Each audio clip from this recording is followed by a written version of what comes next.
Bonsoir à tous et bienvenue dans Les Incorrectibles. Alors cette semaine, j'ai encore le plaisir de recevoir un nouvel invité que j'apprécie beaucoup, même si on peut ne pas être forcément d'accord.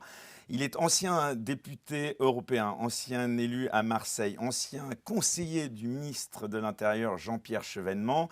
Il est également éditorialiste politique à Sud Radio, à CNews. Une voix qu'on connaît, une parole qui ne fuit pas le terrain. Avec lui, on va parler de cette France qui vacille, de cette Europe qui recule et d'un monde où les repères s'effondrent. Marseille, Gaza, Trump, Macron, l'élection présidentielle de 2027, vous le voyez, les sujets ne manquent pas et les tensions montent. Bienvenue donc dans Les Incorrectibles à Karim Zeribi. Ravi de vous retrouver, cher Karim. Bonjour Eric Morio. Donc, vous étiez venu il y a déjà quelques temps et une émission qui avait d'ailleurs beaucoup fait parler. Alors, je précisais en introduction, vous êtes ancien élu à Marseille. Alors, j'aimerais qu'on commence un petit peu par cette ville qui vous est chère, qui est chère à votre cœur, puisque j'ai d'ailleurs pu constater de visu la popularité que vous avez, qui est absolument incroyable dans cette cité phocéenne. On le disait donc en prémisse de cette émission, vous avez été donc élu à Marseille. D'abord, comment est-ce que vous jugez l'évolution de cette ville ? Je trouve qu'elle ne se développe pas comme elle le devrait. J'aime beaucoup Marseille. Je crois que cette ville possède des atouts naturels, je dirais, incontestables. Une lumière magnifique, un cadre de vie, notamment dans le centre-ville et les quartiers sud, qui est sans pareil. Une corniche fantastique. Des atouts réels aussi par ses ressources humaines. Des Marseillaises et des Marseillais qui, pour certains d'entre eux, entreprennent. Une ville jeune, ce qui n'est pas le cas donc, dans le pays globalement et sur le continent européen en général. Mais une ville qui peine à démarrer en termes d'infrastructures, d'accueil d'entreprises d'un bon niveau, de capacité aussi à rayonner sur le plan touristique. Il y a des problèmes structurants à Marseille. Les questions de propreté, les questions de sécurité, les questions de logement, les questions d'emploi privé aussi, parce qu'il y a énormément d'emplois publics, mais peu d'emplois privés. Toutes ces questions-là font de Marseille une ville qui est en réalité en deçà de ce qu'elle devrait être. Pour moi, Marseille doit être une grande capitale de la Méditerranée. Et si ça n'est pas le cas, je pense que c'est parce qu'il n'y a pas de, je dirais, de leader politique capable d'impulser et de déverrouiller cette ville. C'est malheureux, mais j'espère qu'à l'avenir, ça changera. Alors justement, vous le disiez, une cité phocéenne marquée également par des crimes. On l'a eu cette semaine avec encore un gamin de 18 ans qui a été tué. Il y a eu aussi le week-end dernier, on se souvient, tous ces heurts autour du stade Vélodrome avec donc ce concert du rappeur Jul. Sur les réseaux sociaux, on voit de nombreuses vidéos justement qui montrent ces débordements. On voit notamment le pillage de la boutique de l'OM. On y voit également donc des individus qui essayent de rentrer sans billet de force dans l'enceinte. Comment est-ce que vous avez perçu ce week-end de concert de Jules au Vélodrome et de manière générale, comment est-ce que vous vous expliquez toutes ces dérives ? D'abord, Jules, c'est une image un peu emblématique de Marseille aujourd'hui. C'est le leader de la musique urbaine en France. C'est quelqu'un qui a réuni en 2 soirées au stade Vélodrome 150 000 personnes. Donc c'est colossal. C'est le Johnny Hallyday, j'ai envie de dire, des temps modernes, Jules, qui est très apprécié en plus des plus jeunes aux plus âgés. Les familles vont en concert donc voir Jules. Et c'est vrai qu'il y a eu quelques débordements, mais je pense qu'il ne faut pas abuser, Eric Morio. Il y a eu 33 interpellations sur 150 000 personnes. Ça représente 0,02%. Donc il y a des gens qui ont voulu resquiller, rentrer de manière, j'ai envie de dire, un peu par non-respect des règles. Il y a la boutique de l'OM qui a été saccagée, c'est vrai, vous l'avez dit, dégradée, mais il ne faut pas non plus trop grossir le trait. Souvenez-vous, en 1963, le concert de Johnny Hallyday, Place de la Nation, 150 000 personnes aussi. Il y avait le blouson noir à l'époque, et quand vous regardez les archives, énormément de bagarres, de violences et de heurts. Donc finalement, 60 ans après, c'est Joule avec quelques phénomènes, quelques épiphénomènes donc, de dérapage. Mais la grande majorité s'est amusée, a pris plaisir et c'était dans une ambiance qui était très bon enfant. On parle beaucoup d'ensauvagement de la société, c'est un constat que vous Je pense partagez ? que je dirais la comparaison de ce terme avec le concert de Jul est inappropriée. Il n'y a pas du tout d'ensauvagement dans les concerts de Jul.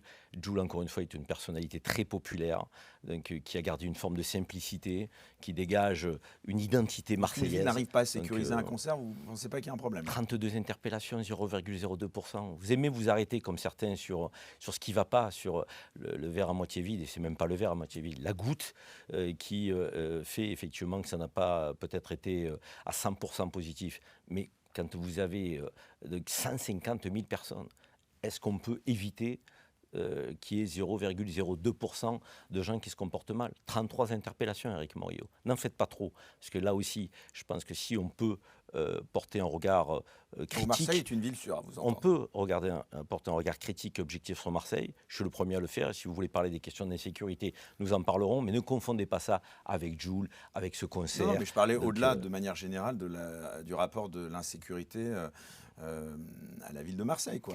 Alors, le gamin de 18 ans là, qui a été... il y a eu 3 victimes, 2 blessés également, dans le quartier des Rosiers, je crois.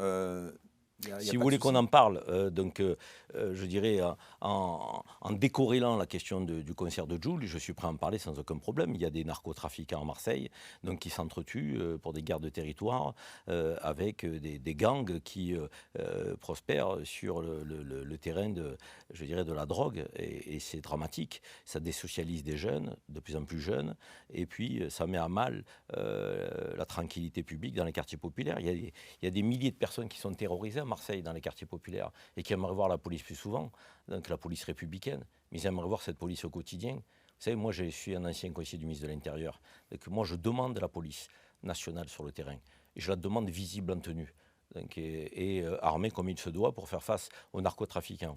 Et je la demande d'autant plus que je n'apprécie pas quand on mène des opérations coup de poing qui sont des opérations de communication en réalité, qui n'ont vocation qu'à servir, je dirais, l'ambition politique d'un ministre de l'Intérieur, quel qu'il soit. Il faut sortir de cette logique-là et pour revenir à une logique de terrain. La logique de terrain, c'est plus d'enquêteurs, c'est plus de renseignements et c'est plus d'opérationnels en tenue dans les quartiers populaires. Il faut que les habitants des quartiers populaires aient droit à la sécurité de la même manière que dans les autres quartiers. Je ne vois pas pourquoi on les abandonnerait. La République doit accorder la même importance à tous ses enfants, à tous ses habitants, à tous ses citoyens. Ce n'est pas le cas à Marseille. Ce n'est pas le cas à Marseille. Et c'est un déficit de présence de la police nationale, qui est en nombre insuffisant, mais c'est un déficit aussi de présence de la police municipale. Même si ce n'est pas le rôle de la police municipale, de manière structurante à lutter contre la drogue, quand vous avez moins de 500 policiers municipaux à Marseille, pour une ville de 870 000 habitants, c'est largement insuffisant. Il faut une police, là aussi, donc formée, bien dotée en matériel, qui arpente les rues, en patrouille, qui sécurise les Marseillaises et les Marseillais, qui leur permettent d'aller et venir en toute tranquillité. Je vous le dis souvent, la première des libertés en République, c'est d'aller et venir en toute tranquillité, en toute liberté. Donc, et aujourd'hui, ça n'est pas le cas. Alors, dans certains quartiers, à Marseille, dans certaines rues du centre-ville, à certains moments de la journée, mais cette problématique, elle est nationale aujourd'hui. Donc, on ne peut pas laisser le terrain libre. Il faut qu'il y ait de l'autorité républicaine, pas de l'autoritarisme synonyme d'injustice, pas taper sur tous les jeunes des quartiers ou des banlieues, pas stigmatiser une population plutôt qu'une autre, lutter contre les délinquants. Et peu importe leur couleur de peau, leur origine, leur lieu d'habitation. Moi, c'est contre la délinquance que je veux que nous luttions, pas contre une communauté ou un segment de la population française. Alors, je le disais justement en introduction, j'ai pu constater par moi-même d'ailleurs votre popularité localement, puisqu'on s'est retrouvé au détour d'un hommage à Bernard Tapie en tant que victorieux, je le précise, parce que les gens ont tout de suite fait un amalgame avec la politique, mais en tout cas, j'ai pu voir à quel point vous étiez populaire. Aujourd'hui, vous êtes inéligible, je crois, suite à une décision de justice. Oui, une décision de justice vous la qui est considérez tombée... injuste, cette décision, parce qu'on sent quand même que cette tentation, peut-être, vous l'avez, non, de revenir en politique, et notamment dans cette ville qui vous est si chère. Il y a deux questions dans votre question. Permettez-moi d'y répondre. D'abord, mon inéligibilité. Je n'ai aucun tabou à en parler et je vous remercie de poser la question. Je suis inéligible pour 6 000 € d'abus de biens social d'une société de communication que j'avais à l'époque où je faisais l'émission Les Grandes Gueules sur RMC. On m'avait demandé de créer une société pour facturer mes honoraires dans cette émission. Et on m'a reproché 6 000 € d'ABS entre octobre 2013 et décembre 2013. Et pour ces 6 000 € d'ABS, peine complémentaire, il est écrit dans le réquisitoire, 5 ans d'inéligibilité. Surtout que vous aviez eu en premier instant, je crois, moins en plus. 3 ans. Et comme je suis innocent dans cette affaire, donc je suis allé en appel et on m'avait averti que la Cour d'appel d'Aix-en-Provence vous êtes condamné, donc n'était pas totalement... en tout cas, la justice a considéré que vous savez, il y a pas mal de gens condamnés qui pour ça crient donc leur innocence. Sur l'inéligibilité, vous considérez que c'est injuste aujourd'hui ce qui... c'est totalement injuste, c'est disproportionné. Combien d'élus qui ont tapé dans la caisse ne sont pas inéligibles? Moi, je n'ai pas tapé dans la caisse. Moi, j'ai tapé dans la caisse de ma société, qui est le fruit de mon travail, à hauteur de 6 000 €. et on m'inflige une peine complémentaire de 5 ans d'inéligibilité. Vous ne trouvez pas que c'est un peu sévère? Mais je m'appelle Karim Zeribi et j'avais quelques ambitions à l'époque politiques à Marseille. Peut-être que je dérangeais. Il faut se poser la question comme ça aussi. Et aujourd'hui, vous Donc, pensez que vous dérangez encore, oui? je ne sais pas si je dérange aujourd'hui. En tout cas, j'ai une liberté de parole et de ton donc, que je m'accorde parce que je n'attends pas qu'on me la donne, cette liberté. Moi, j'ai la tête levée, je suis quelqu'un d'optimiste, je vais de l'avant. Donc, je ne suis pas quelqu'un qui se morfonde à la victimisation. En revanche, je vous le dis clairement, et je le dis à ceux qui nous écoutent, je n'ai plus d'ambition politique. Donc aujourd'hui, j'ai une boîte de conseils, de relations publiques, je suis éditorialiste dans les médias, je prends beaucoup Mais de si cette plaisir à peine faire ce que je fais. d'inéligibilité, elle est élevée, parce que je crois que le procureur d'ailleurs peut la lever s'il le souhaite, vous ne seriez pas tenté, non, de retourner au charbon? La vie politique aujourd'hui, j'espère qu'on va en parler dans le cadre de cette Bien émission, sûr. je ne la trouve plus attrayante comme elle a pu l'être par le passé lorsque je me suis engagé. Je trouve que ça manque de figures, ça manque de femmes et d'hommes d'État. Je trouve que la vie politique, c'est d'une part radicalisé et C'est c'est pas une figure, la appauvri. maire de Marseille actuellement?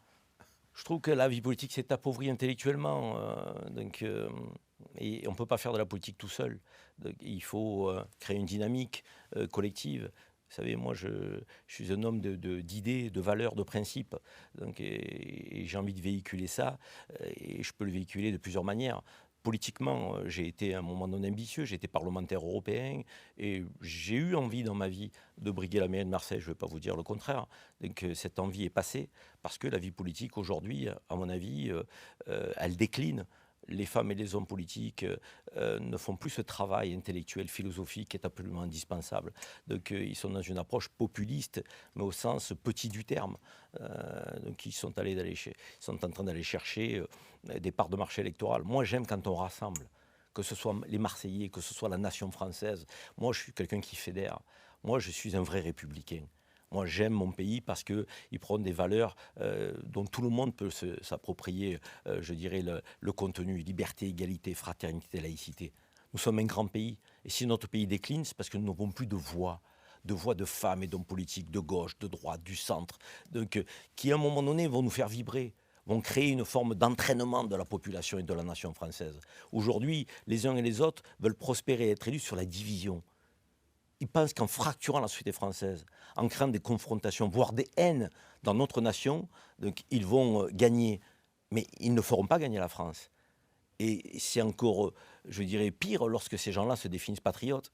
C'est quoi être patriotisme? C'est aimer son pays, c'est défendre l'intérêt général, c'est vouloir faire nation ensemble, France ensemble. Quand vous voyez des gens qui se prétendent patriotes et qui divisent la société française en permanence, qui trient les Français sous le sceau de leurs origines, de leur couleur de peau, de leur religion, c'est insupportable. Ces femmes et ces hommes ne sont pas des femmes et des hommes d'État. Ça n'est pas vrai. Ce sont des petits hommes politiques. Et je peux vous donner des exemples. On peut évoquer les sujets de société. C'est dramatique parce qu'on fait diversion. Les vrais problèmes structurants du pays, économiques, sociaux, services publics, sécurité, on en a parlé, la voix de la France dans le monde, l'Europe telle qu'elle se construit. On a des enjeux colossaux. Allons à l'essentiel. Portons un projet pour la France, mais pour la France qui rayonne. La France qui rayonne dans le monde, pas pour une France rétrécie, rabougrie, qui se replie sur elle-même. Donc, et je trouve que la classe politique n'est pas au niveau, Éric Morillo. Et je le dis sans prétention aucune. On va en parler de cette classe politique et notamment de politique justement. Il y a une dizaine de jours a fuité un rapport sur les frères musulmans et l'islamisme politique en France. D'abord, est-ce que vous en avez lu des extraits? Qu'est-ce que vous en avez pensé? C'est en tout cas un rapport qui a suscité un tollé. Alors je l'ai lu parce que j'aime parler de ce que je connais. Contrairement à certains élus LFI. Ouais, j'aime porter une analyse sur ce que je lis et décliner ma pensée. Il est dit dans les premières pages de ce rapport, je suis convaincu que vous l'avez lu aussi, que gravitent autour des frères musulmans 400 personnes. Écoutez bien ce que je vous dis, Éric Morillo. Le rapport sur les frères musulmans qui a fait tant parler et qui crée une forme de, je dirais, de paix nationale avec des médias, des politiques qui en font leur chou gras, dit ce rapport, c'est pas Karim Zeribi qui le dit, dans les premières pages, que le réseau dit des frères musulmans réunirait 400 personnes. Vous savez combien il y a de musulmans en France, Éric Morillo? Il dit pas que ça. Hein. Vous savez combien il y a de musulmans en France? 9 millions. Vous savez à combien équivaut en pourcentage 400 personnes? 0,004%. Vous pensez aujourd'hui qu'il est absolument indispensable de faire la une des médias et de voir des politiques faire campagne pour leurs intérêts personnels plus que pour les intérêts de la France pour 400 personnes? Vous pensez qu'aujourd'hui, nous n'avons pas les moyens, avec les services de renseignement, de mettre hors d'état de nuire 400 personnes si on estime qu'elles sont dangereuses pour le pays? Vous pensez aujourd'hui que de parler de 400 personnes qui appartiennent à un réseau dit des frères musulmans, donc nous ne portons pas une forme de stigmatisation et d'amalgame sur ces 9 millions de musulmans, car la confusion, elle est toujours présente, elle est toujours sous-jacente, les choses ne sont jamais claires. On dit qu'ils immergent la société, qu'ils l'infusent. Or, moi, je n'ai jamais vu de manifestation de musulmans en France voulant importer quoi que ce soit de préceptes musulmans. Je les vois plutôt pointés du doigt, ciblés en permanence. Et lorsqu'il y en a un qui se fait tuer dans une mosquée, sauvagement, de manière ignoble, on ne parle pas d'attentat. Et on ne voit pas le ministre de l'Intérieur aller auprès des fidèles dans cette mosquée. On le voit aller à la préfecture dans les Cévennes, mais pas à la Grand-Combe, à la mosquée, auprès des fidèles pour leur dire « la République doit protéger l'ensemble de nos compatriotes, musulmans y compris. » Il n'a même pas été les voir. Vous pensez que c'est normal? Vous pensez que c'est normal quand ce même ministre de l'Intérieur nous parle du voile en permanence, en faisant en sorte que nous puissions penser que toutes les femmes qui portent le voile dans notre pays sont sous l'emprise d'un père ou d'un grand frère, donc qui les tyranniserait? Vous pensez que c'est normal que ce rapport dont il est dit, c'est pas moi qui le dis, que 400 personnes forment, j'ai envie de dire, le gros des frères musulmans, puisse impacter 9 millions de Français de confession musulmane qui respectent les règles de la République et les principes de laïcité? Moi, personnellement, j'appelle ça de la petite politique, de la basse politique. Mais de la basse politique qui ne sert pas le pays, qui le fracture plus qu'il ne l'est.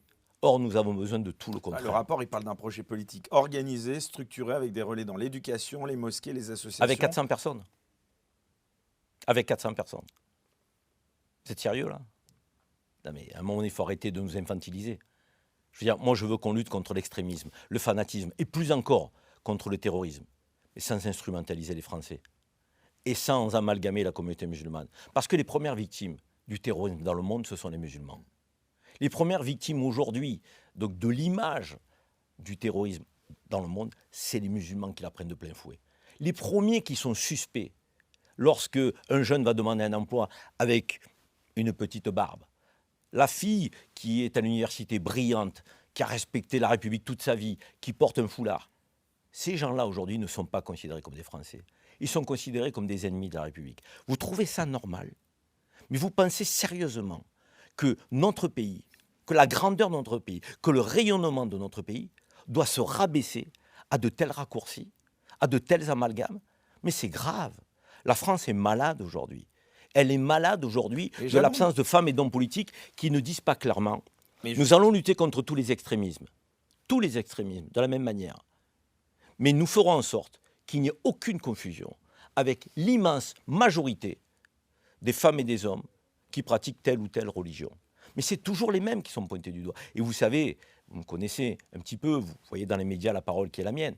Je refuse la victimisation. Et quand on dit, oui mais regardez, le terme islamophobie a été inventé donc pour qu'on ne critique pas l'islam. Mais vous vous rendez compte, ce terme qui est né en 1910, d'un administrateur colonial français qui a inventé le mot islamophobie pour dire les humiliations qui touchaient la communauté musulmane pendant la colonisation française, qui a été repris par des chercheurs britanniques dans les années 50 et qui a été repris dans les années 80 par des chercheurs français, tels Vincent Gesser, pour ne citer que lui. Et on nous explique aujourd'hui que ce terme aurait été inventé par les frères musulmans récemment pour que nous ne puissions pas critiquer l'islam. Mais intellectuellement, Éric Montréau, le compte n'y est pas. On ne fait pas le travail historique. On ne fait pas le travail, je dirais, qu'on doit faire quand on est une femme ou un homme politique français aujourd'hui. On doit dire, on peut critiquer toutes les religions, mais il y a de l'islamophobie dans le pays, comme il y a de l'antisémitisme, comme il y a un racisme anti-blanc. Et on ne doit pas faire de compétition. On doit combattre l'islamophobie, l'antisémitisme, le racisme anti-blanc de la même manière, avec la même force et la même détermination. Ce n'est pas ce que notre pays fait aujourd'hui. C'est intéressant que vous reconnaissiez, parce qu'il n'y en a pas beaucoup, comme vous, avec votre profil, qui reconnaissent qu'il y a un racisme anti-blanc. Mais pourquoi le racisme a des frontières? Vous pensez que le racisme, c'est toujours dans un même sens? Donc mais ça vous choque quand l'humoriste là, Mustapha El Atrassi, bon, on ne va pas en parler beaucoup, mais a fait une séquence qui a fait beaucoup parler là, sur les réseaux sociaux. Même Marion Maréchal a annoncé qu'elle saisissait le procureur. Où il a parlé des Gouers, là. Je ne sais pas si vous avez vu cette petite séquence. Je n'ai pas vu, mais permettez-moi de parler avec vous de choses plus importantes pour la nation française et de ne pas m'arrêter sur la sortie de l'un ou de l'autre, sinon on ne s'en sort plus. D'ailleurs, c'est un peu le drame dans la manière dont on traite l'actualité aujourd'hui. On va aller chercher un humoriste, qu'un citoyen, une citoyenne sur les réseaux sociaux, on va expliquer qu'il faut débattre de cela dans la société Enfin, française. vous entendez, tout va bien. Vous qui défendez justement les quartiers populaires, est-ce que quand même vous pourriez pas être Je ne défends pas les quartiers que populaires. certains réseaux islamistes peuvent s'en servir comme terrain d'influence? Éric Morillo, vous essayez de m'enfermer dans une case. Ouais. Non, pas du Ce tout. procédé, je le connais. Pas du tout, pas du tout. Je défends les quartiers populaires. Pourquoi vous ne les défendez pas, vous? Ben justement, c'est bien pour ça. Non, mais pourquoi vous dites vous défendez?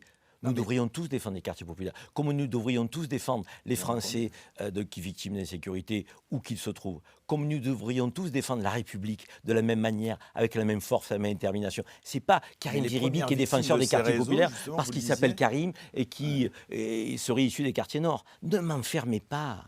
Je refuse non. cette forme de, Ah non, c'est je vous dirais, qui- de qui- mise dans une C'est case. vous qui avancez ces sujets aussi. Donc. Mais j'amasse tous les sujets. Moi, je défends, je vous l'ai dit, donc je lutte contre l'insécurité avec un grand I. Bah, le rapport, il ne parle pas que de l'insécurité, il parle d'une mouvance islamiste qui ne respecterait pas l'égalité homme-femme, qui instrumentaliserait le Mais voile, qui tiendrait un discours combattons-la, parfois antisémite. combattons-la. Mais peut-être qu'on ne va pas la combattre avec des tambours et des trompettes sur les plateaux télé en faisant croire effectivement Non, mais le port du que voile les dans l'espace 400 public, personnes, par exemple. que les 400 personnes donc, qui sont révélées dans ce rapport, encore une fois, je le répète, 400 personnes nous faisons des débats publics à des heures de grande écoute pour 400 personnes. Mais moi, je pourrais vous parler aussi de Mais sujets dénoncez tout qui le temps pourraient les nous amalgames, interpeller. est-ce que ce n'est pas un mot justement pour éviter de nommer les choses? C'est exactement le même logiciel que l'islamophobie. Est-ce que c'est pas nous interdire de critiquer l'islam? Non, monsieur. Pointer du doigt les choses, ça n'est pas faire état de détournement, de diversion. Dire qu'il y a de l'islamophobie, c'est pas dire qu'on ne peut pas critiquer l'islam. C'est dire qu'il y a des musulmans aujourd'hui ciblés, attaqués, insultés, des femmes à qui on arrache le voile sur la voie publique, des mosquées qui sont incendiées, taguées. Ça, c'est la réalité. Et ça s'appelle l'islamophobie, que ça plaise ou pas. Parce que sur le spectre de la vie politique française, je trouve honteux des socialistes, en passant par les centristes et par certaines personnalités de droite, extrême droite, je ne suis pas surpris, qui ne daignent pas utiliser le terme islamophobie, qui rentrent dans un jeu, là encore une fois, qui serait celui de dire mais c'est les frères musulmans qui l'ont inventé. Je vous ai prouvé tout à l'heure que ce mot n'était pas né avec les frères musulmans.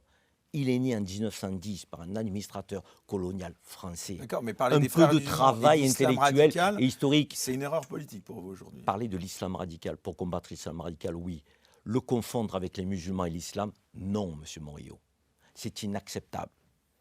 C'est inacceptable parce que les musulmans ont droit au respect, à la liberté de culte, à la liberté de religion. Et quand vous parlez matin, midi et soir du voile, comme si le voile aujourd'hui était porté, comme les femmes sont obligées de le porter en Iran, c'est une honte. J'entends d'ailleurs dire sur les plateaux télé, mais en Iran, il y a des femmes qui se battent pour porter le voile, contre le voile, pour ne pas le porter. Mais en Iran, ce qu'on ne dit pas, c'est pas qu'elles se battent simplement pour l'enlever, elles se battent pour la liberté.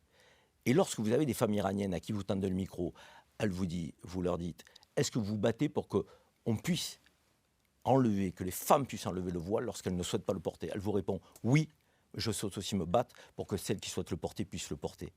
En Iran, elle souhaite défendre la liberté. Elle ne souhaite pas défendre une obligation en face une autre. Parce que si vous dites, j'oblige toutes les femmes à porter le voile, ou vous dites, j'oblige toutes les femmes à l'enlever, vous êtes dans la même négation. C'est-à-dire que vous faites intrusion dans la vie des femmes personnelles, dans leurs choix personnels et intimes. Et donc vous niez leur capacité à faire des choix. Or, il y a des femmes qui ne veulent pas porter le voile. Et nous devons être à leur côté pour qu'elles puissent s'habiller, se vêtir comme elles le souhaitent. Et il y a des femmes qui souhaitent le porter, au nom de leur foi, de leur croyance, de leur rapport à Dieu. Il faut tout faire pour que personne fasse intrusion dans leur vie, pour qu'elles puissent le porter librement, tranquillement, sereinement. C'est ça la République. C'est ça la laïcité. Après, nous avons des lieux sanctuarisés, l'école, les services publics, où là, il faut être intangible. Ça n'est pas négociable. Il y a des principes de laïcité. Pas de signes religieux quand vous êtes un détenteur de services publics. Donc, pas de voile signes dans religieux, les écoles, pour vous. pas de voile dans les écoles publiques. Là, il faut être, je dirais, d'une fermeté absolue. Mais être dans une fermeté absolue, pour être en adéquation avec nos principes, ne veut pas dire qu'il faille dériver pour interdire à toutes les femmes leur libre choix et leur libre arbitre. Parce que là, c'est une pensée qui devient totalitaire. Et on fait l'inverse de l'Iran, mais je dirais de manière totalement négative. Encore une fois, Je défendrai toujours la liberté des femmes de se vêtir comme elles le souhaitent. Arrêtons ces faux débats. Vous vous rendez compte que des mamans en sortie scolaire, qui sont utiles à l'école publique, qui accompagnent les gamins et qui le font bénévolement, sont interdites aujourd'hui d'accompagner les enfants en sortie scolaire. Mais où va-t-on? Bah là, c'est incohérent avec ce que vous venez de dire, puisque vous me dites à l'école, il n'y a pas de voile. Et donc Détenteur des services publics, Éric Morillo, Ouais. écoutez bien ce que je dis, sinon vous êtes dans une forme de manipulation de ma pensée, comme beaucoup effectivement manipulent, instrumentalisent Les ce sorties scolaires, sujet. c'est considéré comme... Sortie scolaire, vous n'êtes pas détentrice de service public. D'abord, vous n'êtes pas payé, et vous le faites bénévolement, et vous êtes une maman. Vous n'avez aucun contrat avec l'éducation nationale. Donc disons les choses, soyez précis.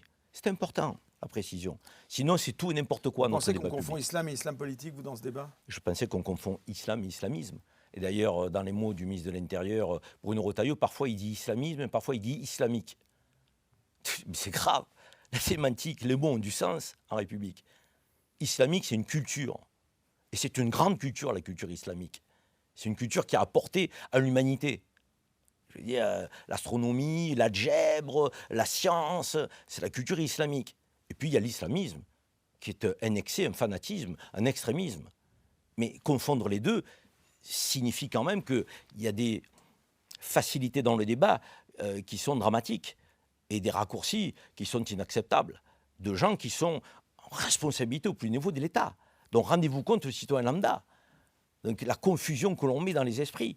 Non, il faut... Vous savez, moi j'ai été conseiller d'un homme qui s'appelle Jean-Pierre Chevènement. Que l'on soit d'accord ou pas avec Jean-Pierre Chevènement, il avait une grande qualité, l'exigence du débat républicain. Il faut que nous retrouvions une rigueur républicaine dans le débat public dans notre pays.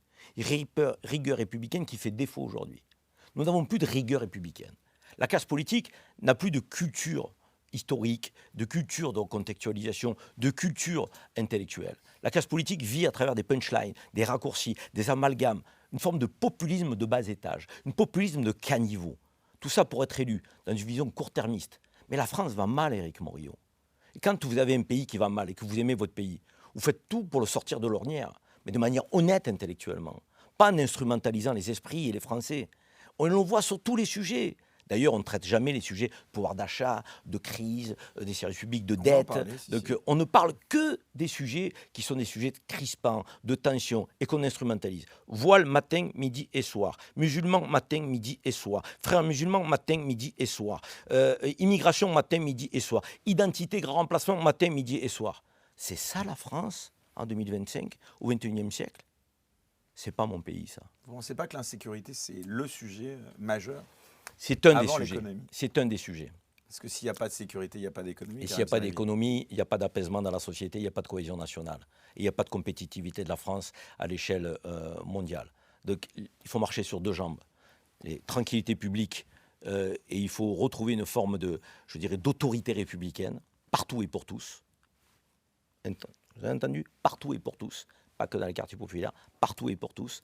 Et il faut retrouver une forme de dynamique économique, entraîner les Français, retrouver la valeur travail, retrouver un pays compétitif, un pays qui fait des réformes structurantes et pas des petites réformettes qui mettent les Français dans la rue, qui les rendent mécontents et qui ne leur permettent pas d'entrevoir l'avenir pour leurs enfants, pour leurs petits-enfants. Vous savez, les classes moyennes aujourd'hui dans notre pays, elles se sentent déclassées. Il y a un déclassement des classes moyennes.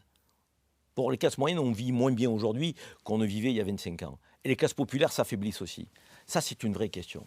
Et donc, il faut qu'on se pose la question, comment on recrée de la confiance dans le pays? Comment on recrée de l'espérance? Il faut réformer. Il faut un capitalisme social. Il faut, je dirais, ne pas opposer le progressisme social à la compétitivité économique. Moi, sur le plan du logiciel politique, je trouve qu'il n'y a pas de modèle en France. Il y a les libéraux d'un côté, qui sont des libéraux, j'allais dire, un peu par doctrine, et qui ont des dogmes, et puis il y a le tout État-providence de l'autre. Mais tout ça est, de mon point de vue, révolu.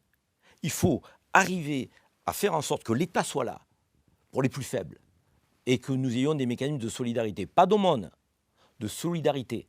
La solidarité, ça n'est pas l'aumône. La solidarité, ça a vocation à remettre les femmes et les hommes en souffrance et en décrochage debout pour qu'ils deviennent autonomes, libres, qu'ils s'émancipent des aides d'État. Et puis de l'autre côté, il faut donner de la respiration aux entreprises, notamment aux petites, moyennes entreprises et aux ETI, aux artisans, aux commerçants, qu'il faut distinguer des grandes entreprises. Je vous donne un chiffre.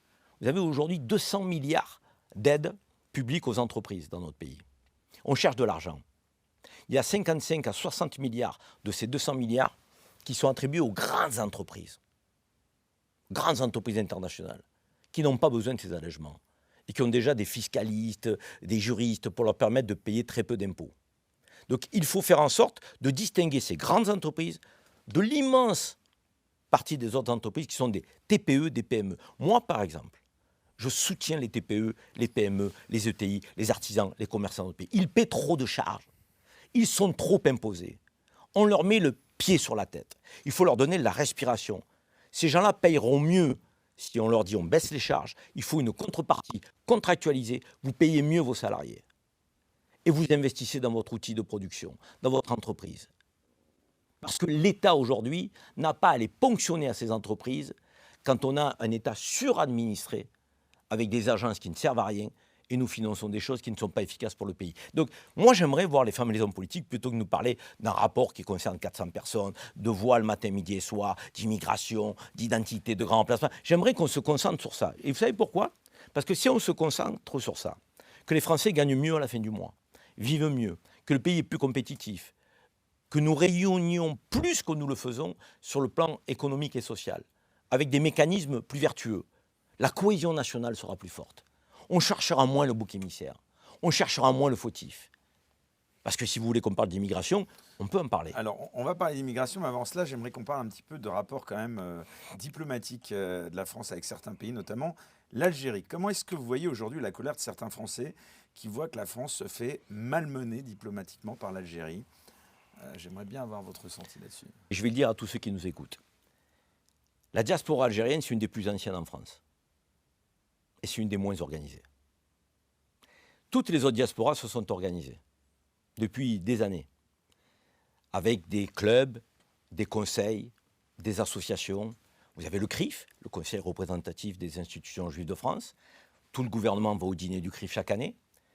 Le CRIF donne de la voix régulièrement et en faveur de la communauté juive en France, soutient assez souvent les politiques menées par le gouvernement d'Israël. Je n'ai entendu personne critiquer le CRIF sur ses positions. Je n'ai entendu personne dire aux représentants du CRIF « Est-ce que vous n'êtes pas plus israélien que français ?»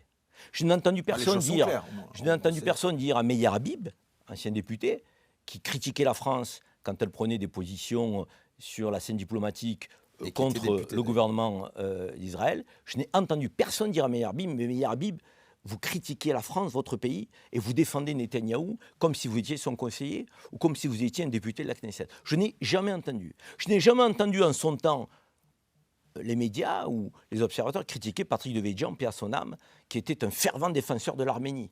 Donc, et d'autres Français d'origine arménienne, élus aujourd'hui, ont pris le relais pour revendiquer son attachement à l'Arménie. Je n'ai jamais entendu qui que ce soit critiquer ceux qui ont des origines italiennes, polonaises, hongroises. Nicolas Sarkozy, qui a souvent fait, je dirais, la démonstration qu'il était fier d'être d'origine hongroise. Quand c'est Karim Zeribi, ça pose problème. Non, mais c'est vrai que sur Boualem Sansal, il y a eu quand même... C'est curieux. Il y a eu une réaction de part qui était épidermique quand même. C'est curieux. Je vais vous dire pourquoi c'est curieux.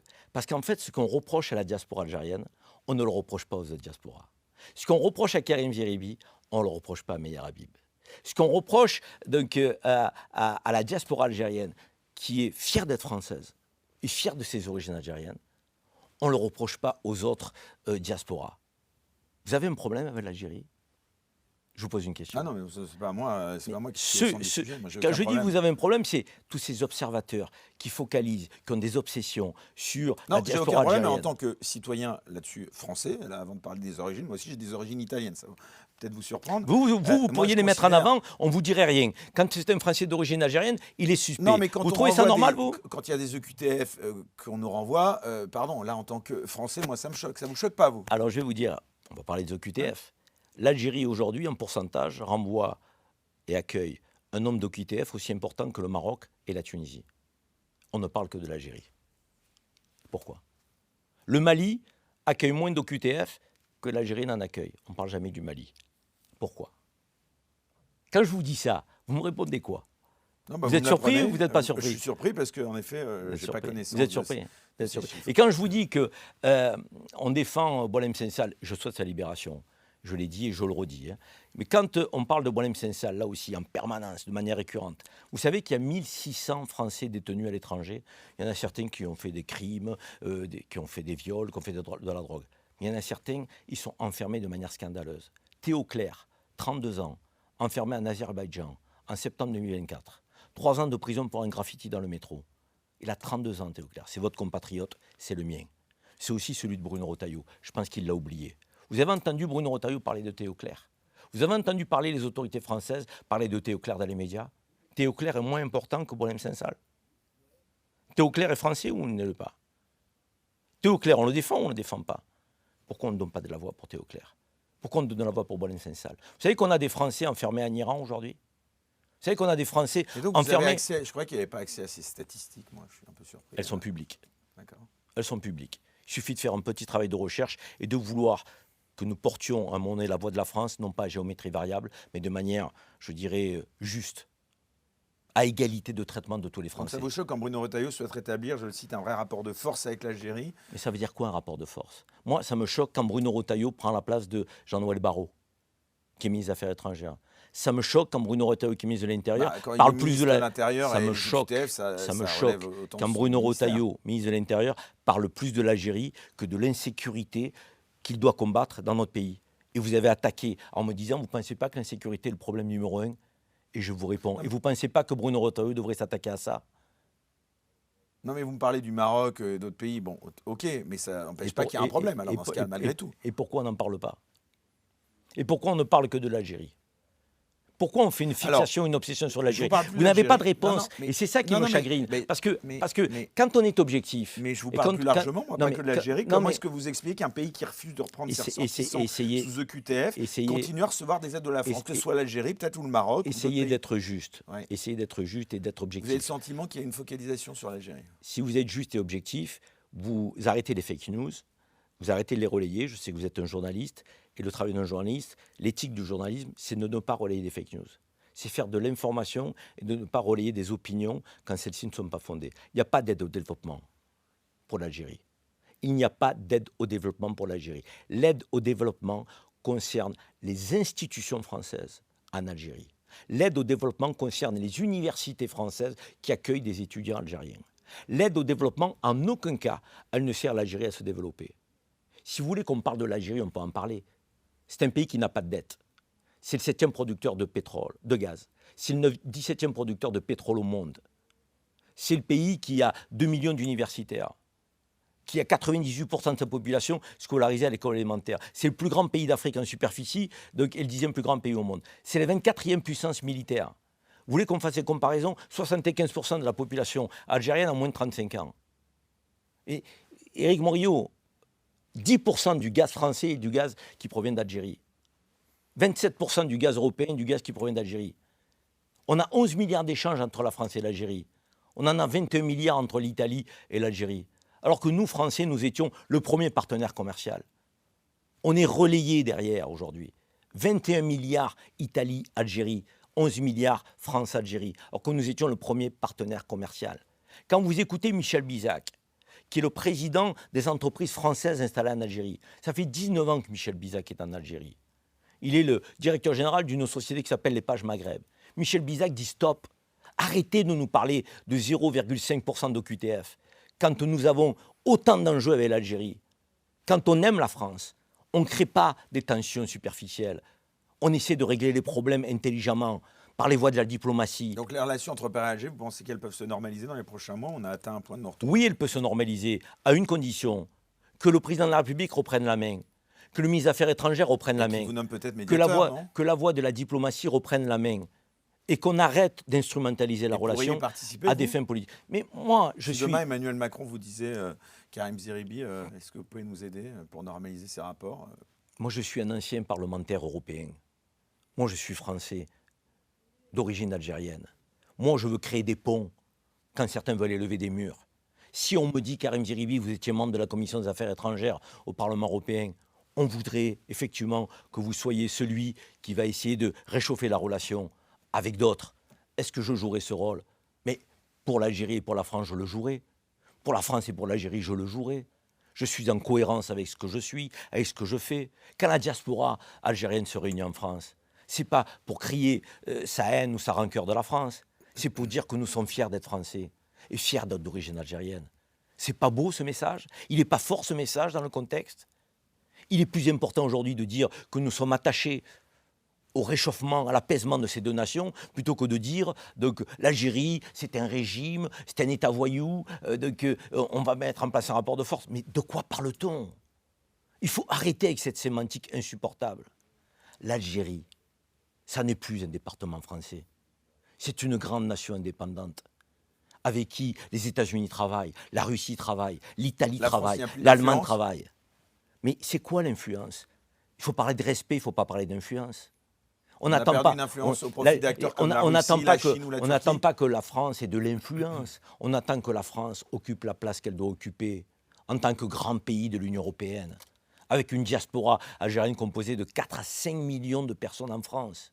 Nous n'avons qu'une aspiration, voir les deux pays se reparler, se respecter, parler d'égal à égal, aller vers une relation de respect et de confiance. C'est ça que nous voulons entre la France et l'Algérie. Alors quand on me dit, oui mais Karim Zeribi, est-ce qu'il n'est pas douteux? Karim Zeribi, ses enfants ne sont pas allés faire l'armée en Algérie comme les enfants de certains, qui sont allés dans un pays qui n'est pas celui de la France, et qui agissent aujourd'hui dans une armée coloniale, qui éradique un peuple. Je pense à personne en particulier. À Israël? Je dis que c'est une réalité. Aujourd'hui, il y a un droit international qui est bafoué. Israël, donc dites les choses comme moi. C'est le gouvernement d'extrême droite de Netanyahou. Si l'Algérie se comportait comme Israël, et si des membres de la diaspora algérienne allaient garnir les rangs de l'armée algérienne, qui occupait, colonisait, éradiquait quelque peuple que ce soit, mais ce serait la fin du monde en France. On nous chasserait. On serait déchus de notre nationalité. On aurait des débats matin, midi et soir. Ce qui est accepté pour les uns est mis en doute pour les autres. Moi, je refuse la République à géométrie variable. Je refuse que l'on montre du doigt la diaspora algérienne comme, je dirais, une diaspora qui poserait problème. La diaspora algérienne aujourd'hui, Éric Morillo, les médecins, les avocats, les chefs d'entreprise, les ingénieurs qui la composent, les agents de sécurité, les femmes de ménage, s'ils n'étaient pas là, s'ils n'agissaient plus dans notre pays, s'ils s'arrêtaient de contribuer au développement de notre pays, l'hôpital serait largement affaibli, l'économie française largement pénalisée. Il faut le dire. Vous avez 40% des taxis aujourd'hui qui sont algériens en Île-de-France. Vous avez 30% des gens qui travaillent dans la restauration, 20% des ingénieurs, 15 000 médecins algériens en France. Et je ne sais combien d'avocats, de professions libérales, d'artisans, de commerçants, tous qui respectent la France, mais qui aiment aussi l'Algérie, leur pays d'origine, le pays de leurs parents, de leurs grands-parents, le pays des racines familiales, et qui ont envie d'une chose, que la France et l'Algérie se reparlent, se respectent, travaillent ensemble, entrevoient l'avenir. Mais aussi, ils ont envie, ces Algériens, que la France fasse état de reconnaissance de l'histoire, de cette histoire douloureuse, et qu'elle ne fasse pas état de repentance. On n'attend pas d'excuses de la France vis-à-vis de l'Algérie, on attend une reconnaissance de l'histoire. Il y a des historiens aussi, aujourd'hui, qui ont fait un travail considérable, de 1830 à 1962, et qui ont séquencé la présence de la France en Algérie. Quand en 1830, la France mit le pied sur Sidi Ferruche, à la demande de Charles X. Vous allez aller sur le même terrain Jean-Michel Apathy? Et qu'il y a 3 millions d'Algériens. Et quand en 1870, 40 ans après, vous n'avez plus que 2 millions d'Algériens, où est passé le million? On peut en parler sans hystérie, en dépassionnant le débat, avec recul, regarder notre histoire en face. Quand vous avez eu des mouvements de revendication algériens, de liberté, de citoyenneté, qui ont été persécutés, massacrés, le 8 mai 1945, nous fêtions en France la capitulation nazie avec nos amis alliés, qui avait permis de battre l'Allemagne hitlérienne. Dans le même temps, à Guelma, Sétif, Relata, en Algérie, des mouvements pacifistes pour l'indépendance, pour la liberté de l'Algérie, étaient réprimés.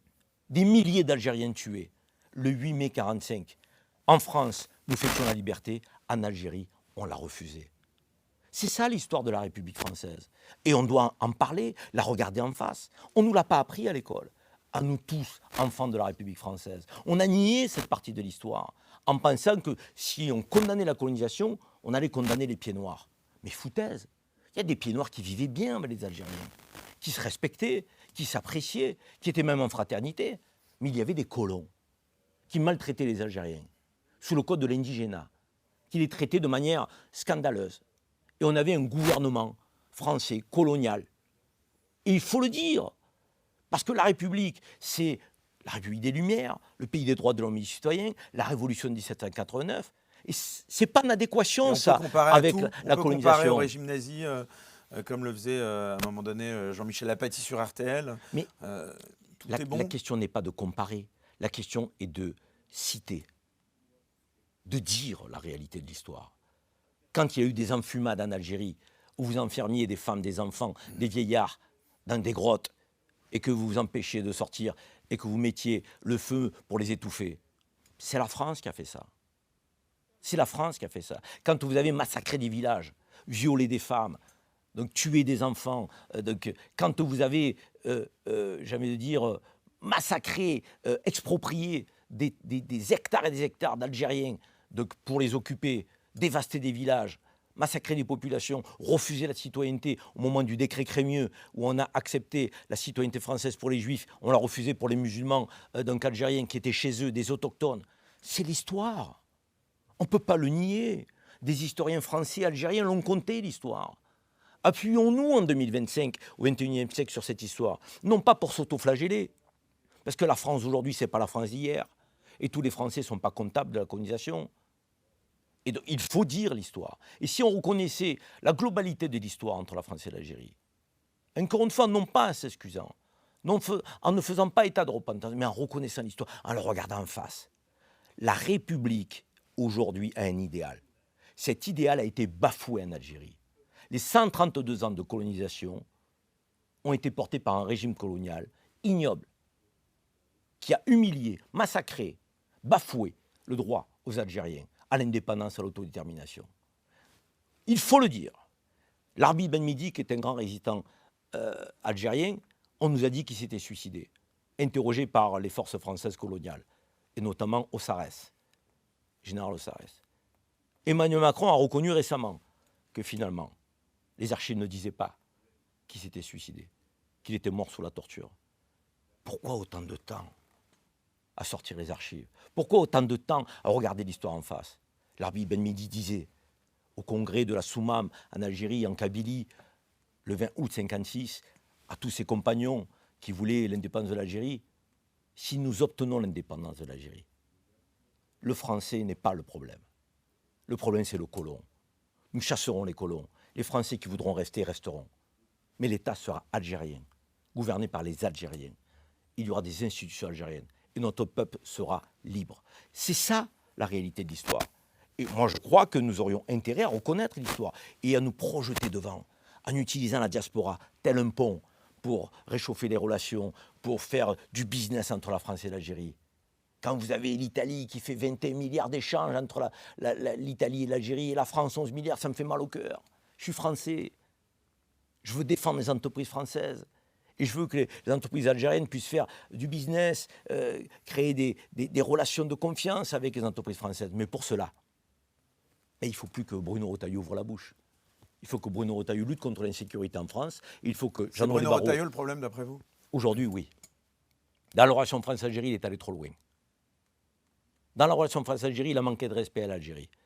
Et dans la relation France-Algérie, c'est les voies de la diplomatie. Quand Gérald Darmanin était ministre de l'Intérieur, il n'y avait pas de problème. Il y a eu plus d'OQTF qui étaient repris.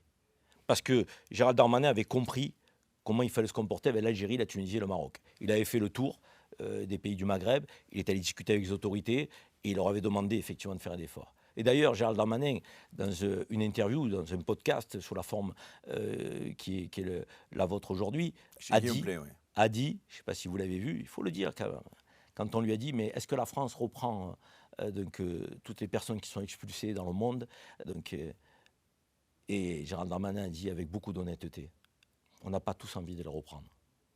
Les violeurs et les criminels, on met du temps à les reprendre. On met du temps à délivrer une autorisation consulaire, nous Français. Et le même Gérald Darmanin a dit dans les OQTF, on a 95% de gens qui ne sont pas des délinquants, qui ne posent pas de problème, qui ne doivent pas rester sur le sol français, que les choses soient claires, mais qui ne posent pas de problème. Il y a 5% de délinquants dans les OQTF. À écouter les médias et à écouter Bruno Retailleau, tous les OQTF sont à criminaliser. Vous savez qu'il y a des OQTF qui travaillent dans les arrière-salles de restaurants, qui font la plonge, qui font le restaurant. Vous savez qu'il y a des OQTF aujourd'hui qui sont dans les tranchées des entreprises de BTP et qui restructurent notre voirie et qui travaillent pour nos entreprises. C'est aussi la réalité. Faire preuve de discernement, c'est si pourquoi ils difficile que n'acceptent ça. pas de les reprendre avec votre discours? Non, je ne vous parle pas de ça. Je vous dis que nous voulons renvoyer que les OQTF délinquants. Et je comprends la position de la France. Je ferai pareil. Mais je ne demanderai pas à l'Algérie par injonction de les reprendre. J'irai en Algérie, je parlerai avec respect à l'Algérie et j'essaierai de trouver un terrain d'accord et d'entente pour que les Algériens les reprennent, pour que les Marocains les reprennent, pour que les Tunisiens les reprennent, pour que les Maliens les reprennent, pour que tous les pays reprennent leurs OQTF. Je le ferai avec respect. Ça n'est pas ce qui est fait. D'une part, on a l'impression que le débat sur les OQTF fait qu'on a 100% des OQTF délinquants, et d'autre part, on a l'impression que le débat sur les OQTF ne concerne que l'Algérie. Les deux sont faux. On a deux fake news. 95% des OQTF ne sont pas des délinquants. Ça ne veut pas dire qu'ils doivent rester sur notre sol. Encore une fois, ne me faites pas dire ce que je n'ai pas dit. Mais je dis qu'on n'a que 5% des délinquants.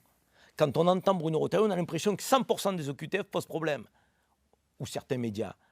Et deuxièmement, l'Algérie n'a pas repris moins d'OQTF que n'en ont repris d'autres pays. Certains Pourquoi on ne médias où parle vous que de travaillez, l'Algérie par exemple, peut-être? Pardon? Certains médias où vous travaillez, peut-être? Certains médias où je travaille, je parle des médias en général. Ah, vous ne pensiez pas à CNews, par exemple, au hasard? Non, il y a une pensée unique. Vous y êtes invité quand même aussi dans ces médias. Mais bien sûr. J'y vais, je porte la contradiction, avec conviction, sur Internet. j'ai aucun problème à le faire. Et aujourd'hui, on est tous conscients qu'on a basculé de médias d'information à des médias d'opinion, que ce soit France Inter, que ce soit CNews, ce sont devenus des médias d'opinion. Et moins que des médias d'information. On ne délivre plus l'information comme on le faisait il y a 20 ans. On délivre des opinions et des animateurs qui ont des opinions, qui les partagent, des gens qui sont partie prenante. Mais pourquoi vous voulez me faire citer toujours des noms, des mots, je veux dire... Soyons précis. Mais pourquoi vous ne me citez pas Tout à l'heure, vous me demandez d'être précis. Pourquoi vous ne me citez pas Léa Salamé?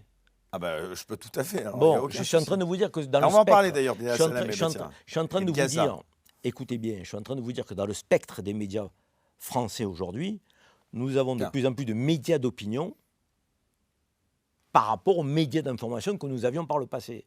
Et donc, dans les médias d'opinion, vous avez des lignes très à gauche, des lignes très à droite, des lignes un peu dans le ventre mou, plutôt centristes. Vous avez de tout.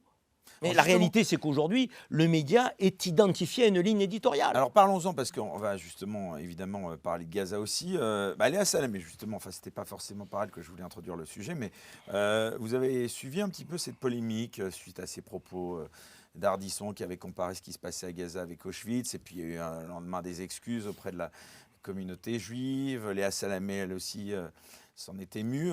Quel est votre regard, tiens, vous, homme de médias, aussi? Ces rétropédalages, ils sont choquants, surprenants. On a l'impression que ces gens ne réfléchissent pas à ce qu'ils disent. Vous voulez dire que c'est le rétropédalage qui est choquant ou les premiers propos qui sont... Non, c'est le rétropédalage, parce que quand on a des propos, il faut les assumer. Vous voulez dire que quand Ardisson a comparé à Auschwitz, ça ne vous a pas choqué, vous? Moi, ça ne m'a pas choqué si c'est ce qu'il pense. Il faut assumer ce que vous pensez. Je veux dire, si c'est ce qu'il pense, il faut aller au bout de ce qu'il pense. J'ai vu un autre éditorialiste dire sur un plateau télé, Gaza, c'est le ghetto de Varsovie. Il n'a pas rétropédalé, il le pensait. Alors après, on peut ne plus l'inviter, mais il le pensait. Il faut être en adéquation avec ce qu'on dit. Oui, ce que je dis, c'est ce que je pense. Ce que je pense, je ne vais pas rétropédaler demain sur une analyse aussi importante, aussi sensible. Donc, à un moment donné, il faut être en phase. Vous voulez dire qu'il savait très bien ce qu'il disait, Ardisson, par exemple? Et bien sûr qu'il savait très bien ce qu'il disait. Et puis, encore une fois, vous savez, sur cette question d'Israël et de la Palestine, moi, je vais vous dire une chose très claire. J'en ai assez. Lorsqu'on critique le gouvernement d'extrême droite de Netanyahou, que l'on donne le sentiment que l'on critique les Israéliens dans leur globalité ou la communauté juive. Moi, j'appelle quand même, à un moment donné, là aussi... On sait qu'on n'a plus le droit de dénoncer quoi que ce soit. Oui, mais moi, j'appelle à de l'honnêteté intellectuelle. Netanyahou ça n'est pas le représentant des Juifs dans le monde. Et encore moins le représentant des Juifs en France. Netanyahou, c'est le Premier ministre d'un gouvernement d'extrême droite, criminel, messianique, qui éradique un peuple et qui crée les conditions d'un génocide, qui commet des crimes de guerre, qui affame un peuple, qui empêche à ce que des Palestiniens, aujourd'hui, puissent vivre en toute liberté, dans l'autodétermination sur le peuple. Netanyahou, c'est celui qui déporte une population. Et encore une fois, les mots ont du sens. Est-ce que Netanyahou veut chasser les Palestiniens de leur territoire? Oui ou non? Soyons factuels. La réponse est oui. Quand vous chassez contre leur volonté des habitants de leur territoire, qu'est-ce que vous faites? Vous les déportez. Il les déporte, les Gazaouis. Est-ce que Netanyahou commet des crimes de guerre? Est-ce qu'en face, on a une armée reconnue qui possède autant de puissance militaire que n'en possède l'armée israélienne? La réponse est non. Est-ce que Netanyahou tue des civils, des femmes, des enfants, des vieillards? Est-ce que Netanyahou, aujourd'hui, bafoue le droit international? Est-ce que Netanyahou, aujourd'hui, a un mandat de la Cour pénale internationale? On va vous dire que c'est des victimes collatérales, que c'est des boucliers civils. 2 ans après, vous osez encore me sortir ça? Non, je vous donne les arguments. Non, mais ne vous cachez pas derrière les arguments. Quand ces arguments sont scandaleux, je vous demande de ne pas les reprendre.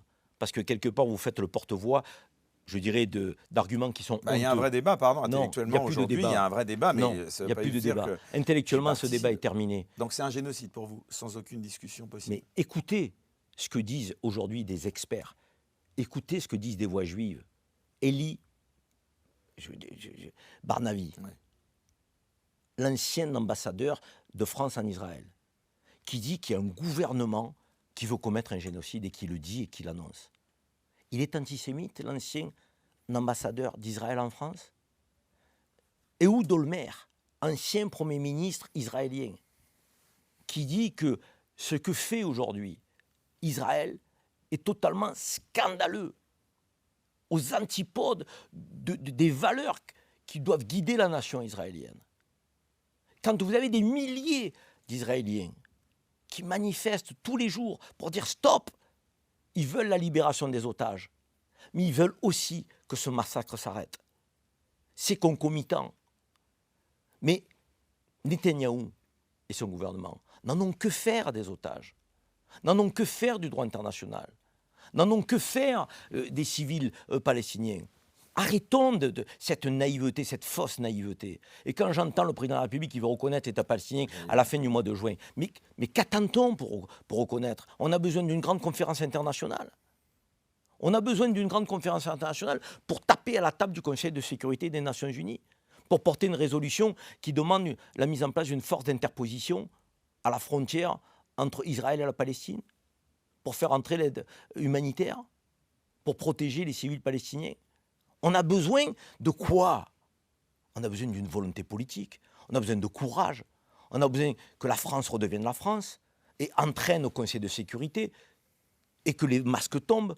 Si le droit de veto est porté par les Américains, il faudra à un moment donné que nous soyons aussi en désaccord. Qu'est-ce qu'il fallait faire d'après vous après le 7 octobre, si vous étiez après le 7 octobre, il fallait tout faire. Quand même rappeler qu'il y a eu ça quand même. Il fallait tout faire pour combattre le Hamas.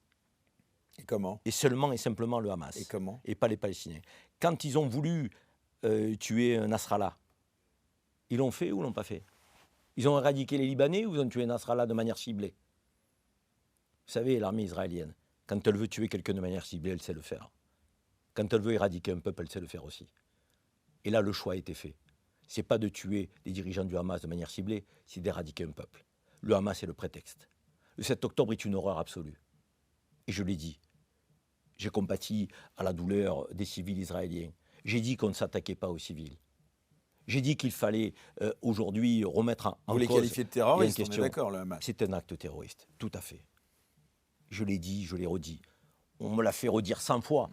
Parce que me le faire redire 100 fois permettait de ne pas parler de la suite et de la réponse disproportionnée, honteuse. Faire, je dirais, une focalisation sur le 7 octobre 2 ans après, c'est quand même culotté. Convenez-en. Le 7 octobre, c'est 1200, 1300 personnes. C'est une horreur. Mais on parle du plus grand pogrom du siècle. Mais alors quand vous avez 100 000 personnes qui sont tuées, quand vous avez un peuple qui est déporté, éradiqué, c'est quoi? On appelle ça comment? On tergiverse sur les mots.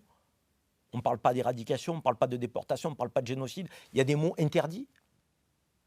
Mais attendez, si n'importe quel État se comportait comme Israël, mais ça fait longtemps que l'ensemble de la planète serait mobilisé pour l'arrêter. Et aujourd'hui, on a une forme de, j'ai envie de dire, complicité. On a des Nations Unies qui sont dans une forme d'impuissance. Ce n'est plus les Nations Unies, c'est les Nations désunies. On a une Cour pénale internationale qui a été mise en doute, avec des magistrats et des juges traités d'antisémites. Mais regardez jusqu'où on va. Cet argument de l'antisémitisme qui est, je dirais, agité sans cesse, en permanence. Il n'existe pas l'antisémitisme, d'après vous? Mais dire que l'antisémitisme existe, est-ce que ça permet d'utiliser ce terme en permanence à l'égard de ceux qui critiquent le criminel Netanyahou? On peut faire un peu la part des choses. On peut combattre l'antisémitisme, le vrai, et puis derrière, donc, s'accorder à dire que Netanyahou est un criminel qu'il faut arrêter immédiatement et que ça n'a que trop duré. On peut faire les deux ou on ne peut pas. Ça veut dire qu'on dit qu'on a inventé le mot islamophobie pour interdire la critique de l'islam, ce que je conteste.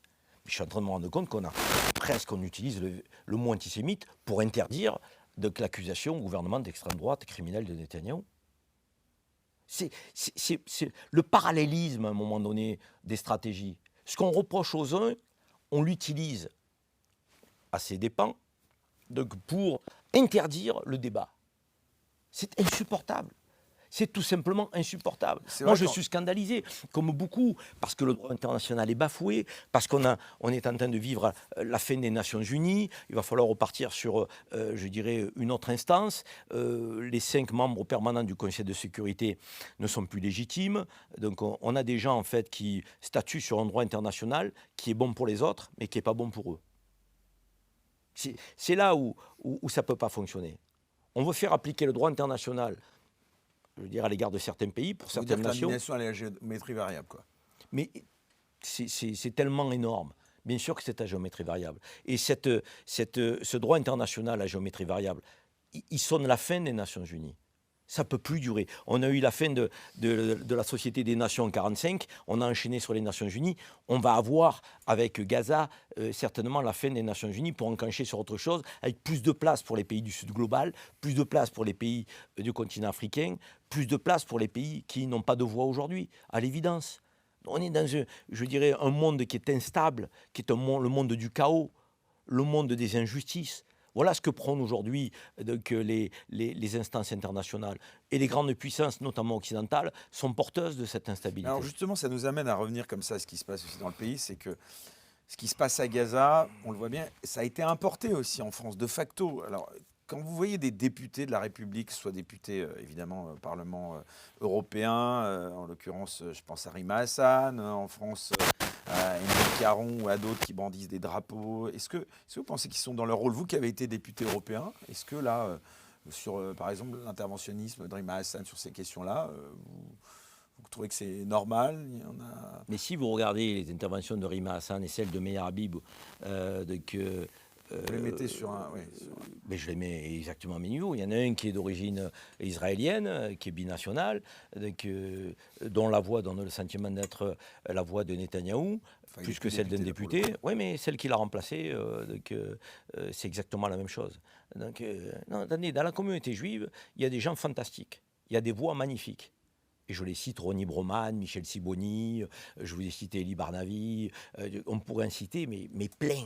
Je veux dire, il y a des intellectuels, il y a même le journal Haaretz, qui sont hostiles à Netanyahou et qui sont surtout hostiles à la colonisation, à la déportation, au massacre des Palestiniens et qui veulent effectivement que 2 États vivent côte à côte en toute sécurité. Ces voix-là, aujourd'hui, on ne les met pas en ouverture du 20h. Ces voix-là, aujourd'hui, dans les médias, on ne leur fait pas la part belle. Est-ce que c'est le rôle d'un député comme Émeric Caron, député du 18e arrondissement de Paris, de parler que de ça, pardon Karim Zeribi, est-ce que c'est le rôle d'un député de la Nation de ne parler que de sujets qui touchent à Gaza et à Israël? Est-ce que c'est pas... C'est son rôle de parler de ça. Que de ça? Certainement pas. Parce qu'un député doit parler de tout, des sujets de politique intérieure. Mais vous ne pensez pas qu'il y a, honnêtement, vous ne pensez pas qu'il y a de l'électoralisme aussi derrière? Peut-être. Pourquoi il n'y a Peut-être, vous il y a en pas doutez. d'électoralisme quand on cible les musulmans d'un côté, qu'on dit que l'islamophobie n'existe pas, il n'y a pas d'électoralisme vers des segments électoraux d'extrême droite? Vous pensez que la droite républicaine aujourd'hui est toujours républicaine alors elle court derrière le Rassemblement national? C'est pas de l'électoralisme de courir derrière le Rassemblement national? Là, encore une fois, vous êtes en train d'appliquer ce que notre pays vit. Une analyse à géométrie variable. Vous parlez de l'électoralisme de Vous mettez LFI sur un et pied vous parlez, d'égalité vous parlez les pas de discussions sur l'électoralisme l'insécurité. de Retailleau, Wauquiez et Ciotti. Mais évidemment que les deux sont dans une démarche électoraliste. Mais il y en a un que vous pointez, d'électoralisme, et il y en a un autre Non, je me demande qui si vous Gaza, c'est indiffère. pas devenu un alibi idéologique aussi pour justifier aussi certaines formes de radicalité en Comment France. vous pouvez parler d'un alibi idéologique Gaza avec les massacres, avec la déshumanisation que subit le peuple palestinien, avec l'éradication, Je la parle politique de la déportation. récupération qu'on Mais est c'est- peut-être mais- faite mais par des le- politiques qui Mais sont... le dire, c'est pas récupérer. Le dire, c'est dénoncer, Éric Morillo. Ça veut dire quoi? Que pour ne pas être accusé d'électoralisme, il faut se taire? Vous savez que je crois que c'est Mélenchon qui disait Il il y faut a quelques tourner la années tête. qu'on avait même le droit, je crois, là je reparle de l'islam, mais des musulmans, ils avaient le droit d'être islamophobe. Je crois qu'il avait dit quelque chose comme ça. Je ne sais pas s'il a Ouais. dit ça, mais vous essayez de... C'est une meute derrière Mélenchon, vous Ah en oui, il y a faites eu un partie. livre d'ailleurs avec ce nom. Oui, mais vous en faites partie. Vous êtes Vraiment. un certain nombre à faire focus sur la LFI. Vous êtes obsédé par la LFI, vous êtes obsédé par Mélenchon. Vous avez peur qu'il gagne? C'est ça qui vous Ah inquiète? bah, il y a peut-être un sujet. D'accord. Attention. Je ne fais pas partie de ceux, notamment les socialistes, qui veulent agiter le torchon du RN comme ils l'ont fait dans les années 80 en expliquant que le RN d'aujourd'hui, c'est le FN d'hier. Non. J'accorde à Marine Le Pen le fait, effectivement, de ne pas être dans les dérapages de son père, que ce soit à l'égard de la communauté juive, à l'égard de la communauté musulmane. Il faut le dire. Vous savez, moi, j'essaie de vous porter des analyses justes. C'est pour ça que ma voix dérange. Parce que quand je vous dis ça... Bah, il y en a- elle est il y en a- difficile à il y a- cerner, pardon, mais- parce que mais- par moment, sur l'aspect sécuritaire, je vous trouve un effet très souverainiste, enfin chevènementiste, et puis bon... Non, il n'y a pas de souverainisme dans les positions sécuritaires. Je ne vois pas en quoi la sécurité est souverainiste. Je suis très républicain. Et la République, ce n'est pas un régime de faiblesse. En matière de sécurité, je suis pour l'autorité républicaine. L'autorité, on a tous été élevés dans l'autorité républicaine. Si vos parents n'avaient pas été autoritaires avec vous, vous ne seriez pas l'homme que vous êtes. Si mes parents n'avaient pas été autoritaires avec moi, je ne serais pas l'homme que je suis. Si nous n'avions pas eu des instituteurs autoritaires, nous ne serions pas les citoyens que nous sommes. Donc tout au long de la vie, du cheminement de la vie, un enfant de sa naissance dans la famille jusqu'à l'école, à l'éducation nationale, on a besoin d'avoir des tuteurs autoritaires. Les parents, les instituteurs. Quand je vous dis qu'il y a des députés qui ne parlent que de ça, j'ai l'impression quand même qu'il y a d'autres sujets qui préoccupent Et davantage... quand le Retailleau, reste de ministre, les parle Français. que des musulmans, il n'y a pas d'autres sujets. Et là, encore une fois, vous ne le pointez pas. Vous allez chercher un député qui a quasiment aucun pouvoir. Hein. Excusez-moi, 577 députés, vous levez la main, vous appartenez à un groupe. Quand vous êtes dans l'opposition, comme les Émeric Caron, donc vous subissez la politique dominante. Mais quand vous êtes ministre de l'Intérieur, vous êtes aux manettes. Non, la sécurité, Vous c'est êtes- un vrai vous êtes- sujet. vous êtes On voit ministre tous les des cultes. sondages, les Français plébiscitent cette Je vous question. parle quand Retailleau fait une obsession de l'islam et Parce de qu'il l'Algérie. considère, Est-ce qu'il est dans le sens des priorités du pays? en tout cas, Je vous pose la question. en tout cas, les Quand enquêtes ça d'opinion fait 6 mois, lui donnent 8 plutôt mois. raison. Mais Pardon, non, Karim mais Zerbi, il non, n'a jamais été mais aussi non. populaire. Il vient de gagner la présidence L'homme le plus du parti populaire Les aujourd'hui dans le Républicains. pays, c'est Dominique de Villepin. Qu'est-ce que vous me racontez? Non, justement, Mais il si, a perdu. le plus populaire, c'est Dominique de Villepin. Sondage après sondage. Donc, Dominique de Villepin, il refuse le populisme aujourd'hui ambiant de la classe politique. Vous le voyez bien.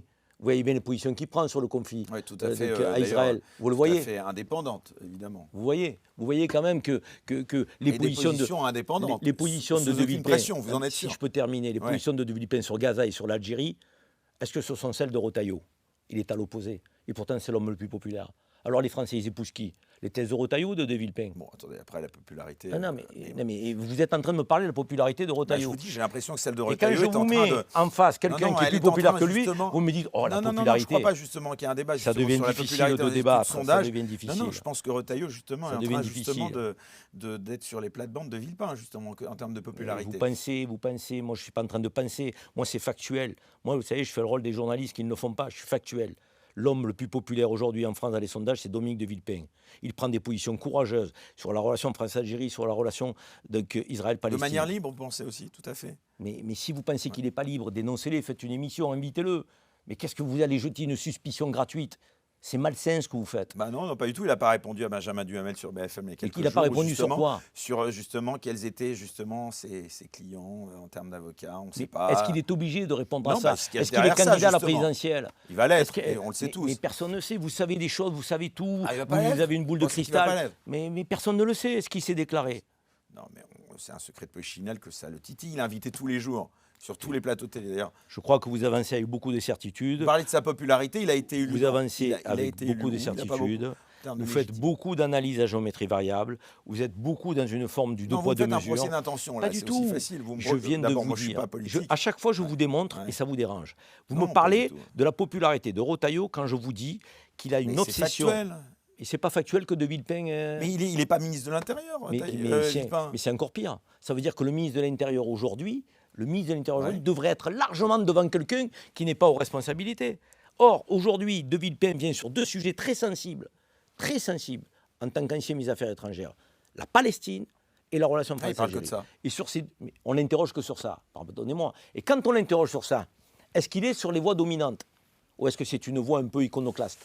Il est sur une voie iconoclaste. Et en étant une voie iconoclaste, il est le personnage le plus populaire en France. Donc ça veut dire quoi? Si je suis votre thèse, Non, allons vous jusqu'au savez qu'il y a bout. eu un revirement Ça veut dire aujourd'hui, c'est quoi? presque politiquement Ça veut dire correct quoi? aujourd'hui Oui, avant qu'on vienne de d'adopter. rentrer. Donc ça veut dire quoi?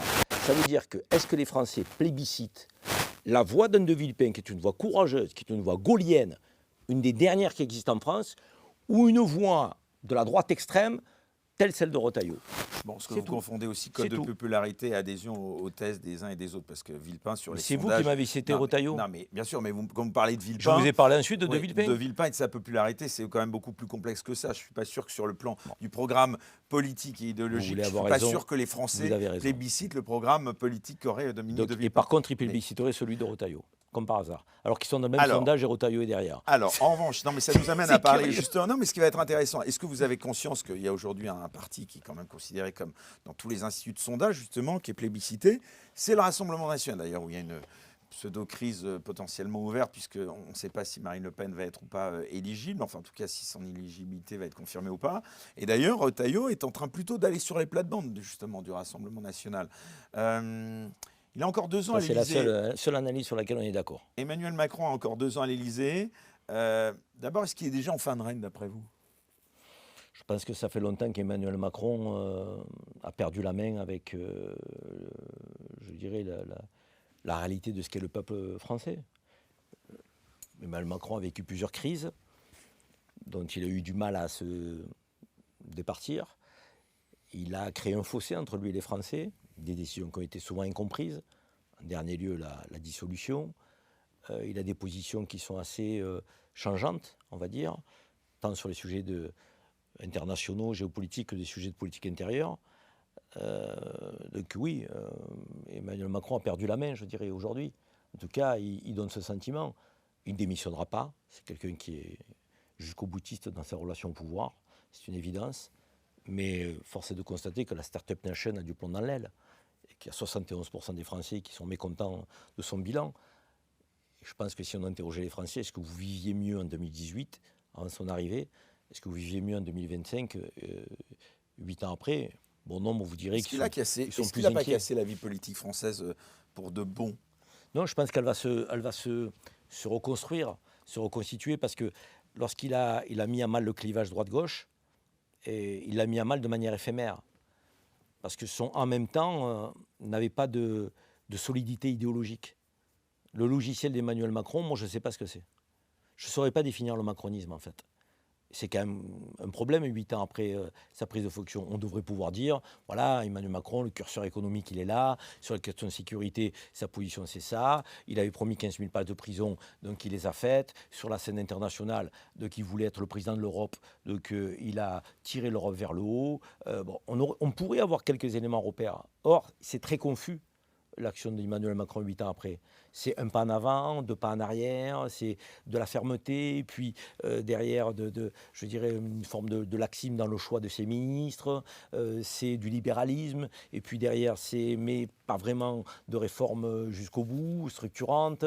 C'est quelqu'un qui est arrivé banquier, on s'est dit, bon, la France va être bien gérée, la dette est abyssale, donc on n'a jamais eu autant de je dirais, d'inquiétude sur le plan économique et social. Il devait réindustrialiser le pays. Au final, le chômage repart. Non, Emmanuel Macron, c'est... Allez, je vais le dire comme ça, je pense que c'est une désillusion, quoi. C'est un désenchantement pour beaucoup. Et c'est vrai qu'en 2017, beaucoup se sont dit, allez, fini Sarkozy, fini Hollande, on va mettre un grand coup de pied dans la fourmilière. Il y a un gars de 45 ans qui arrive, donc qui semble plutôt être intelligent, qui va apporter un peu de sang frais, qui va propulser le pays dans la modernité, avec une vision qui ne sera pas, je dirais, une vision placardée sur un modèle établi. Voilà, mais la réalité, c'est que, encore une fois, moi j'ai énormément de mal, moi qui suis un passionné de politique, à dire ce qu'est le macronisme. Je ne sais pas le définir, je ne sais pas par quel bout attraper Emmanuel Macron et sa politique. Il est passé de, je dirais, de Dupond-Moretti à Blanquer, de Blanquer donc à Retailleau, de Retailleau donc à des ex-ministres de gauche, à Elisabeth Borne. Enfin, je veux dire, c'est une forme d'auberge espagnole. À Manuel Valls, bon, mais lui, on ne sait plus où il est. On ne sait plus s'il est maire de Barcelone. Lui c'est le pire de tous. Lui. On l'a perdu. Donc, non, mais lui, on ne sait pas où il est, lui. Donc, lui, on sait qu'à chaque fois qu'il y a il est un là où remaniement, il attend que le téléphone sonne. Donc, et là, il a sonné. Mais bon, c'est triste. Non, voilà. C'est marrant d'ailleurs, parce que Valls, c'était pas le but de ma question, mais on aurait pu presque faire une petite comparaison avec vous. C'était quelqu'un qui était revendiqué, un homme de gauche, mais qui avait une vraie volonté sécuritaire, autoritaire. Je le prends presque comme une insulte. Ouais. Ouais. Tellement que ce type est, je dirais, inconsistant sur le plan idéologique. Moi, j'ai quand même un souci. On peut me reprocher tout ce qu'on veut, on peut ne pas être d'accord avec moi. La constance. La cohérence et la constance. Moi, ce que je dis aujourd'hui, je le disais il y a 20 ans. Moi, quand j'étais auprès de Jean-Pierre Chevènement, que je militais pour la police de proximité, je défendais les policiers. Si vous prenez aujourd'hui sur un plateau télé une sortie de Karim Zeribi qui critique la police dans son ensemble, je ne parle pas d'un moment où il y aurait une bavure, donc il faut reconnaître les bavures lorsqu'elles ont lieu, mais les bavures, ce n'est pas la police nationale. La police nationale, nous en avons grandement besoin. Et les policiers font un métier extrêmement difficile. Et je serai toujours derrière eux. Et elle est à l'image de la population. Et elle est à l'image de la population. Donc moi, j'ai le souci de la constance. Il y a trop de politiques qui, pour le pouvoir, sont prêts à changer d'avis, de tout. Et imaginez, encore une fois, je fais la comparaison parce que j'aime bien que les gens imagent les choses. Il est parti en Espagne. Il a été Premier ministre de la France. Il a quitté le pays. Alors que la main sur le cœur, il nous parlait de sa fierté nationale, de sa fierté d'être français. Dès qu'il a vu qu'il n'avait plus la compte en France, il est parti en Espagne se présenter à la mairie de Barcelone. Mais imaginez Karim Zeribi se présente à la mairie d'Alger, après avoir été député européen français, élu à Marseille. Mais qu'est-ce qu'on dirait? C'est un traître, qui reparte là-bas, il n'aime pas la France. Deux poids, deux mesures. Comparaison. Deux poids, deux mesures. Deux poids, deux mesures. Mon attachement à mon pays d'origine, l'Algérie, est un attachement qu'on va potentiellement, certains, pas tous, attention, il y a beaucoup de gens qui ne sont pas... Vous avez la double nationalité? Oui, il y a beaucoup de gens qui ne sont pas d'origine. Ça pose pas un sujet, non? Non. Bon, je ne vois pas en quoi ça pose. Là, encore une fois, il y a des franco-israéliens, on n'a jamais posé la question. Pour les franco-algériens, on est capable de la poser. Alors que l'Algérie, que je sache, n'est en guerre avec personne, alors qu'Israël est en guerre. Donc, et que peut-être que les franco-israéliens qui sont en guerre aujourd'hui bafouent le droit international, commettent des crimes de guerre. On s'est posé la question. Comment on va faire avec ces Français? Comment on va faire? On ne se pose pas la question. Si c'était des franco-algériens, des franco-marocains ou des franco-tunisiens, on aurait des débats à longueur de journée. Est-ce qu'il faut les récupérer? Est-ce qu'il faut les reprendre? Comment on traite ça? Sujet sensible? Sont-ils toujours français? Sont-ils en adéquation avec nos valeurs? Donc, les valeurs françaises, ce n'est pas d'éradiquer le peuple palestinien. Les valeurs françaises, ce n'est pas de pousser à la déportation. Les valeurs françaises, ce n'est pas d'interdire l'aide humanitaire rentrer dans Gaza pour les civils. Or, il y a des gens aujourd'hui franco-israéliens. C'est bien que vous parlez des valeurs françaises. Les valeurs françaises, ce n'est pas d'être plus conservatrice. On le voit donc avec là, c'est pas un sondage. Retailleau, qui a quand même, pardon de reparler de lui, remporté la présidence des Républicains avec une très large majorité face à Wauquiez. 150 000 adhérents, ouais. Ouais, c'est vrai. Ouais. Est-ce que ça marque pas quand même un retour en force d'une droite plus conservatrice en France? Non, non. Ce que je veux dire, c'est que la France, globalement, je pense que notre pays est divisé entre, je dirais, des esprits plus conservateurs, parce qu'ils ne sont pas convaincus que la modernité soit, je dirais, positive. En tout cas, je dirais, tout ce que porte ce qu'on appelle le wokisme et autres. Il y a des Français qui sont un peu réfractaires à ça. Ils trouvent qu'on va trop loin dans je dirais, une forme d'ouverture sans limite. Et d'ailleurs, là, on a un sujet qui est un sujet sensible aussi, qui est très intime, qui est le droit de mourir dans la dignité. Donc, ça touche quand même les cœurs, les esprits, les croyances, tout ça. Et je pense qu'il y a un retour à la religion. Il y a un consensus. Il y a un retour à la religion chez certains Français, parce que ce retour à la religion, il y a des laïcistes. Vous savez ce que c'est, les laïcistes? Les laïcistes, c'est ceux qui prennent, sous couvert de laïcité, une laïcité poussée à l'extrême, qui serait une laïcité contre les religions. J'appelle ça les laïcistes. Moi, je suis un laïc. Moi, je suis pour les principes de laïcité. Mais je ne suis pas pour le laïcisme. Parce que les laïcistes font de la religion un problème. Ils font des gens qui sont des croyants des ennemis. Moi, aujourd'hui, je respecte les catholiques. Je respecte les juifs, je respecte les musulmans. Pardonnez-moi, et je pense que les juifs, les musulmans et les catholiques ont plus en commun qu'on ne le dit et qu'on ne le pense. Ont plus de valeurs en commun.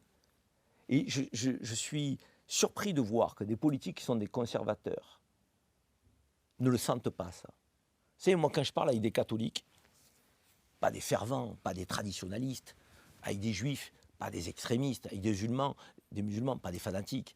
Quand je parle avec ces croyants des trois religions monothéistes, ils me disent tous, la famille c'est important.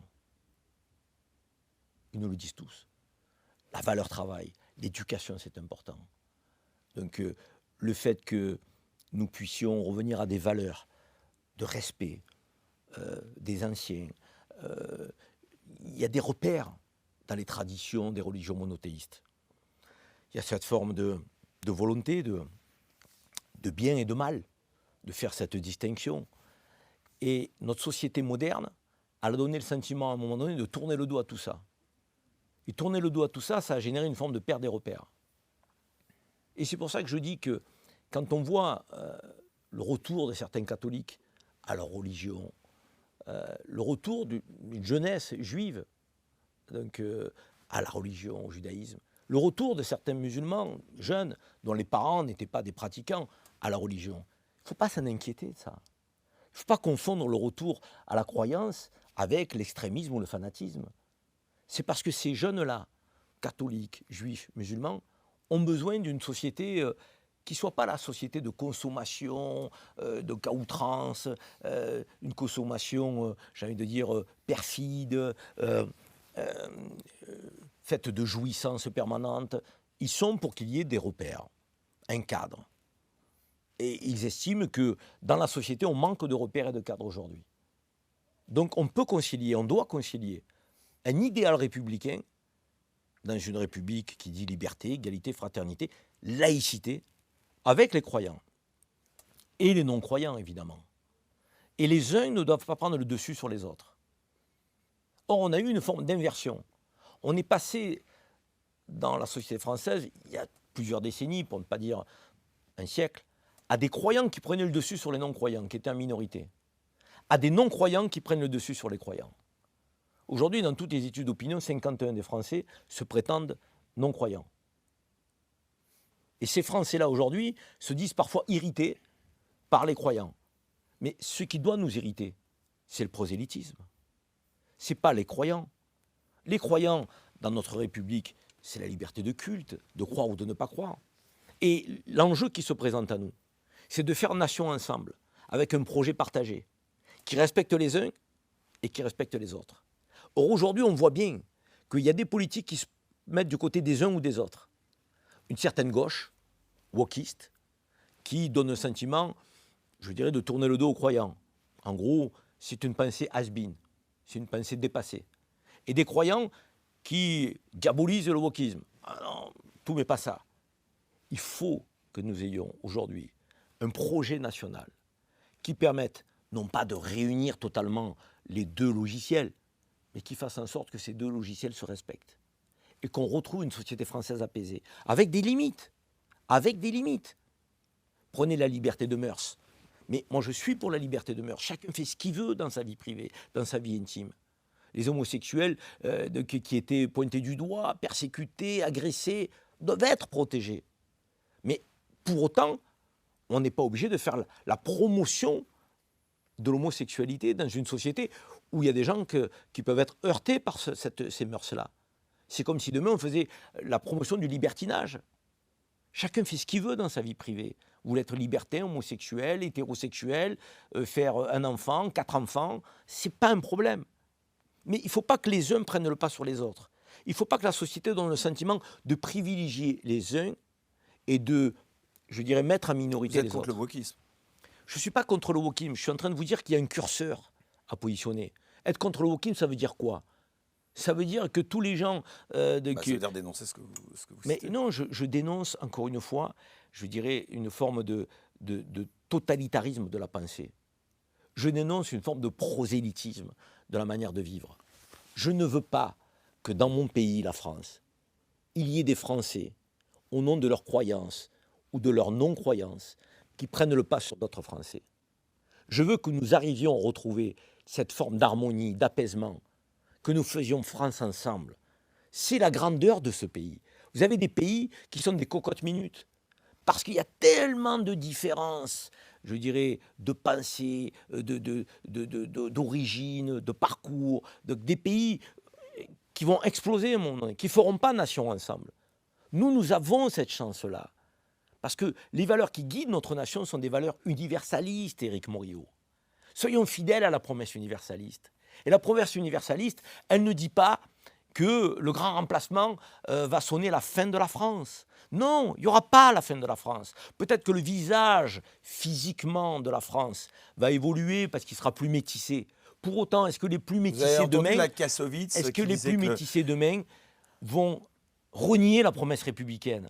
Est-ce qu'ils vont tourner le dos à l'histoire des Lumières, à l'histoire du pays des droits de l'homme? La réponse est non. Ils sont fiers d'être français. Les Français de souche qui dit que l'avenir est au métissage, que vous êtes... L'avenir, il est évidemment au métissage dans un monde ouvert, multipolaire, avec les brassages.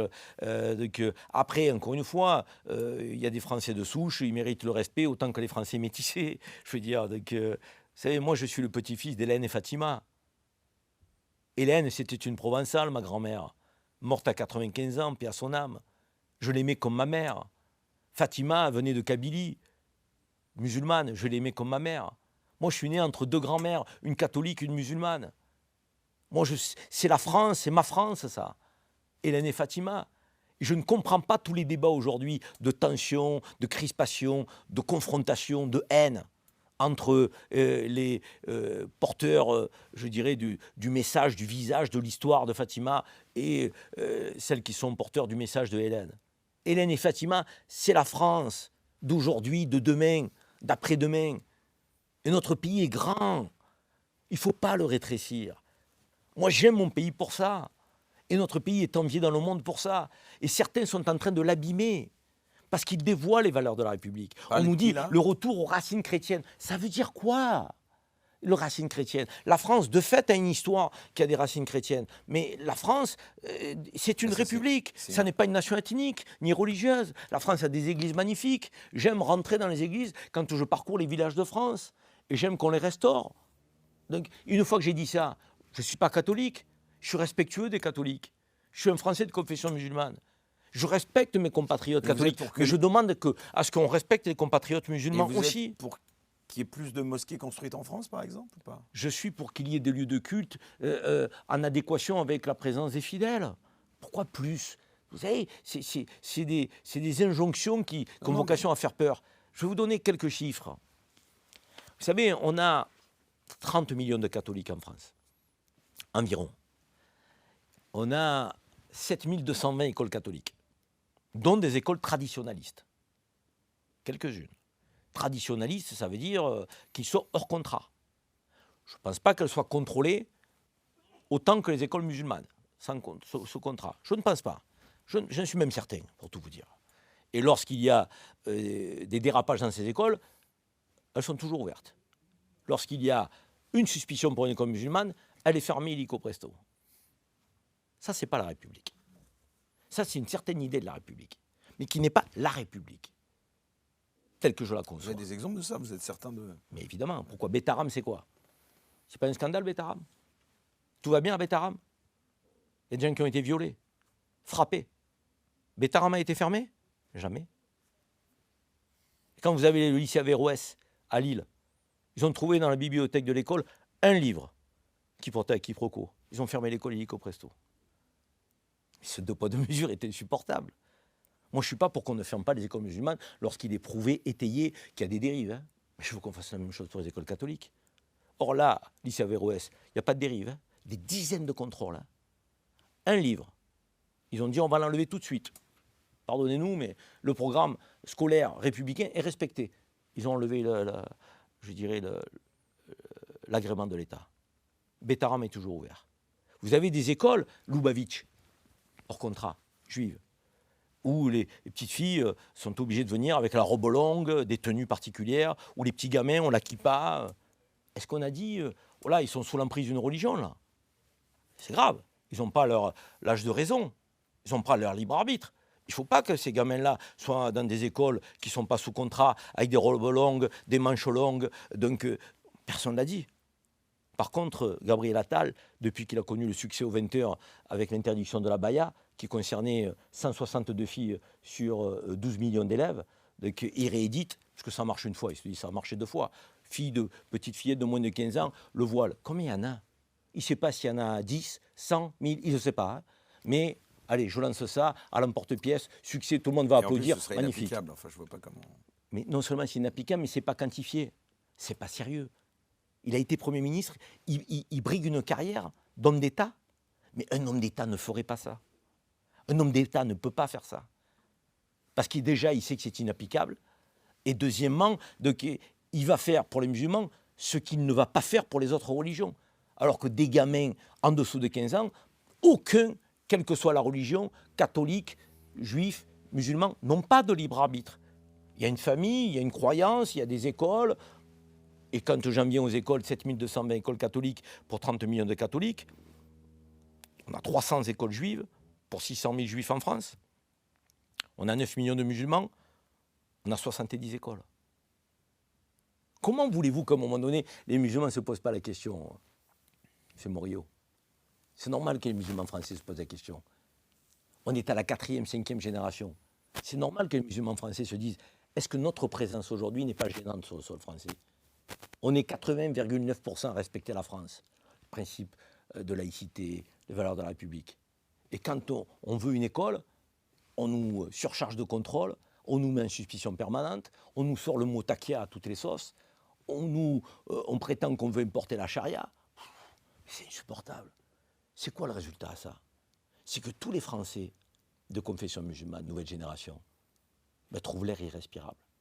Et tous ceux qui sont ingénieurs, qui ont fait des études supérieures, ils vont voir ailleurs. Et je vous le dis amicalement, il restera en France que ceux qui ne peuvent pas partir. Tous ceux qui ont un cerveau bien plein et bien fait, ils vont partir. Et vous pensez que notre pays aura gagné? Vous pensez que c'est notre pays qui sortira vainqueur de cette fuite en avant?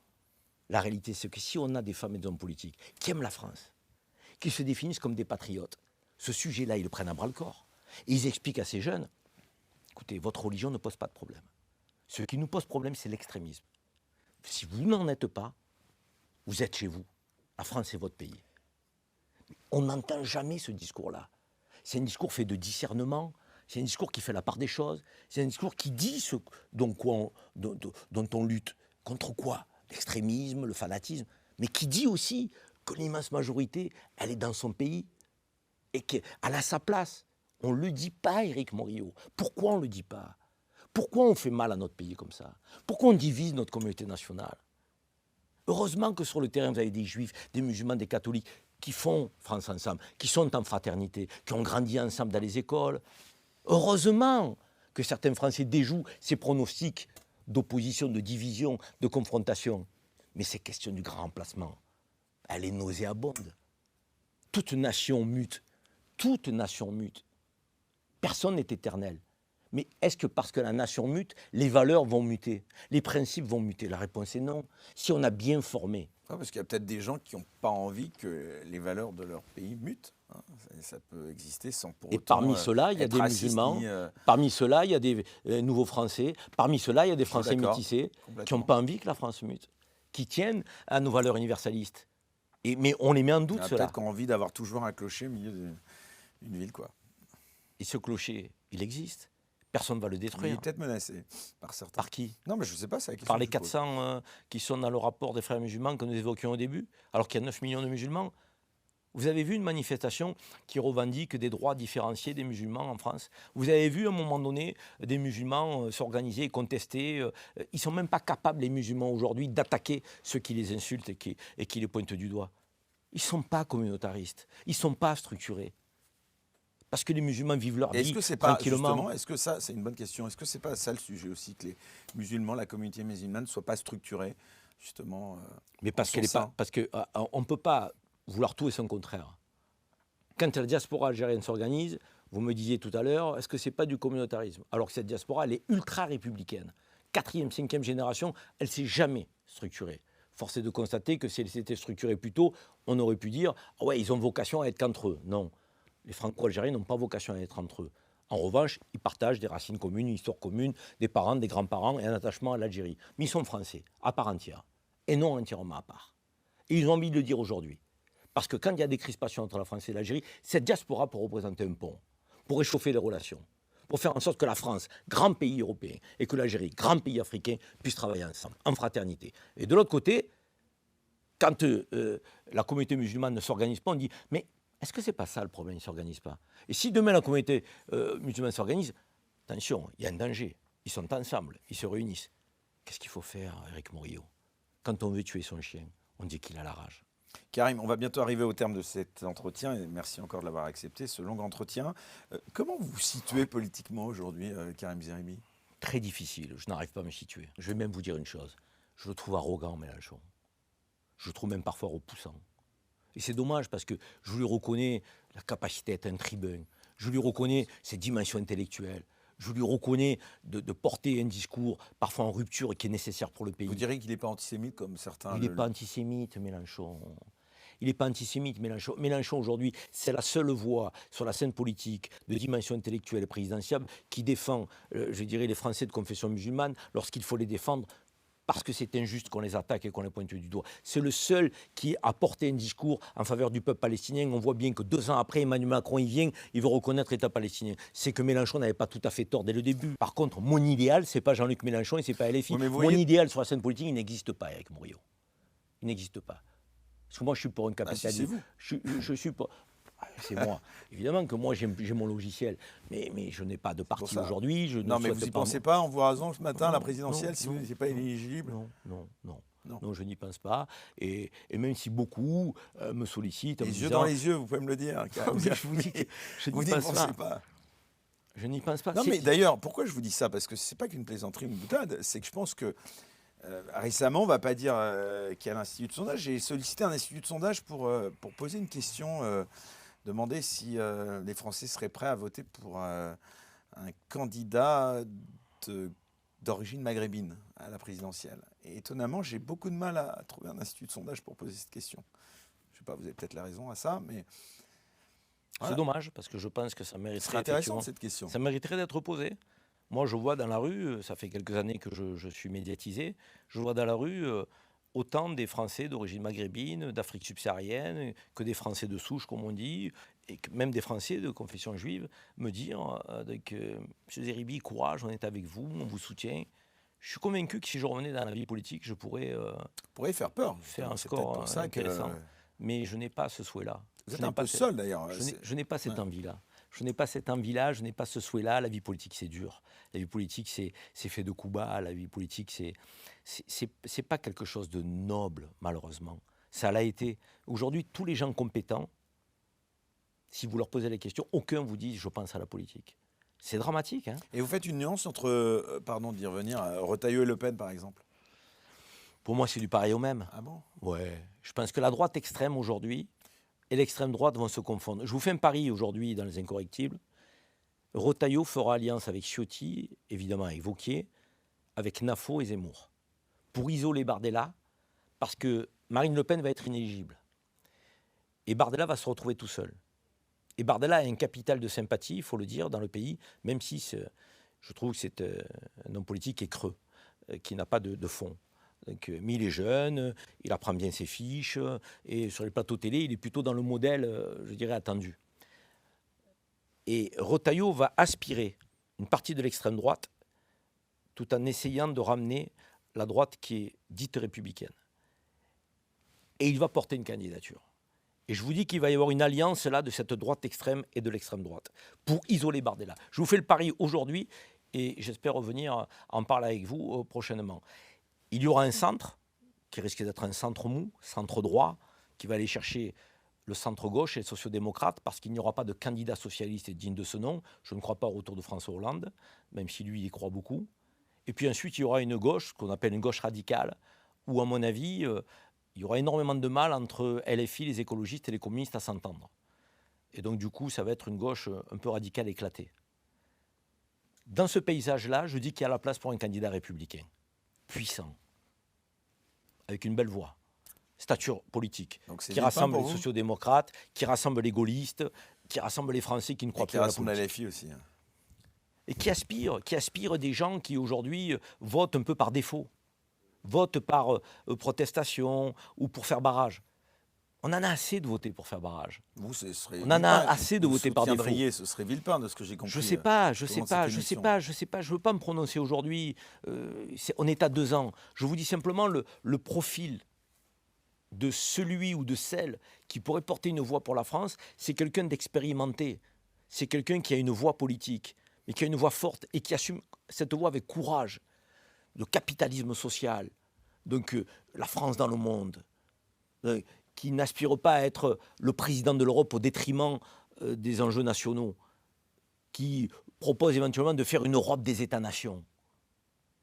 Il y a un vrai contre-projet à créer qui n'existe pas. Et je pense que celui qui va venir, qui va parler de sécurité avec autorité, de gestion des flux migratoires, sans nier le fait que nous ayons besoin d'une immigration économique. Toutes les études nous disent que dans les 25 ans, on a besoin de 50 millions d'immigrés sur le continent européen. Notre continent se meurt sur le plan démographique. Les Européens ne font plus d'enfants. Et si on veut continuer de produire, d'avoir une industrie européenne, si on veut continuer de compter sur le plan économique, sans être un continent simplement de 450 millions de consommateurs, il faudra que nous puissions produire. Et comme nous n'avons pas assumé la relève, nous ne faisons pas d'enfants. C'est mathématique, c'est comptable. Il nous faudra 50 millions d'immigrés. Donc il va falloir aller vers une immigration choisie, une immigration de travail, plus qu'une immigration de recoupement familial, qui est aujourd'hui la deuxième immigration dans le pays. La première, c'est les étudiants. La deuxième, c'est l'immigration regroupement familial. La troisième, c'est l'immigration économique. Il faut inverser. Il faut mettre l'immigration économique en premier, l'immigration d'étudiants en second et l'immigration de regroupement familial en troisième, parce qu'on ne peut pas interdire un travailleur à moins de faire venir sa famille.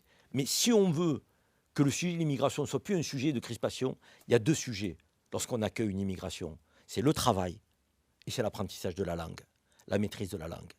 Ces 2 critères, on n'a pas mis le paquet. On n'a pas eu une immigration de travail. Elle n'est pas prioritaire aujourd'hui. Elle n'est pas majoritaire dans les chiffres de l'immigration. On n'a pas été suffisamment exigeant dans la maîtrise de la langue. Or, si quelqu'un doit trouver sa place dans la société, il doit travailler, avoir de quoi se nourrir, se loger, se vêtir, répondre aux besoins de sa famille, contribuer à la solidarité nationale, et il doit maîtriser la langue, et en l'occurrence la langue française. Si on avait une politique d'immigration exigeante et régulée sur ces 2 piliers, l'immigration ne serait pas un sujet. L'immigration, on la glorifierait. Parce que sans immigration, on n'aurait plus d'économie, on n'assurerait même pas l'équation de nos retraites. Or, si on veut maintenir le régime par répartition, même si on met un peu de capitalisation à côté, il faut une politique d'immigration économique choisie. Et c'est des choses qu'on n'assume pas. Et j'en veux aux politiques qui n'élèvent pas le débat. Quand j'entends dire immigration zéro, c'est de la supercherie. Enfin, vous voyez ce que Trump propose, hein, ça a l'air de plutôt...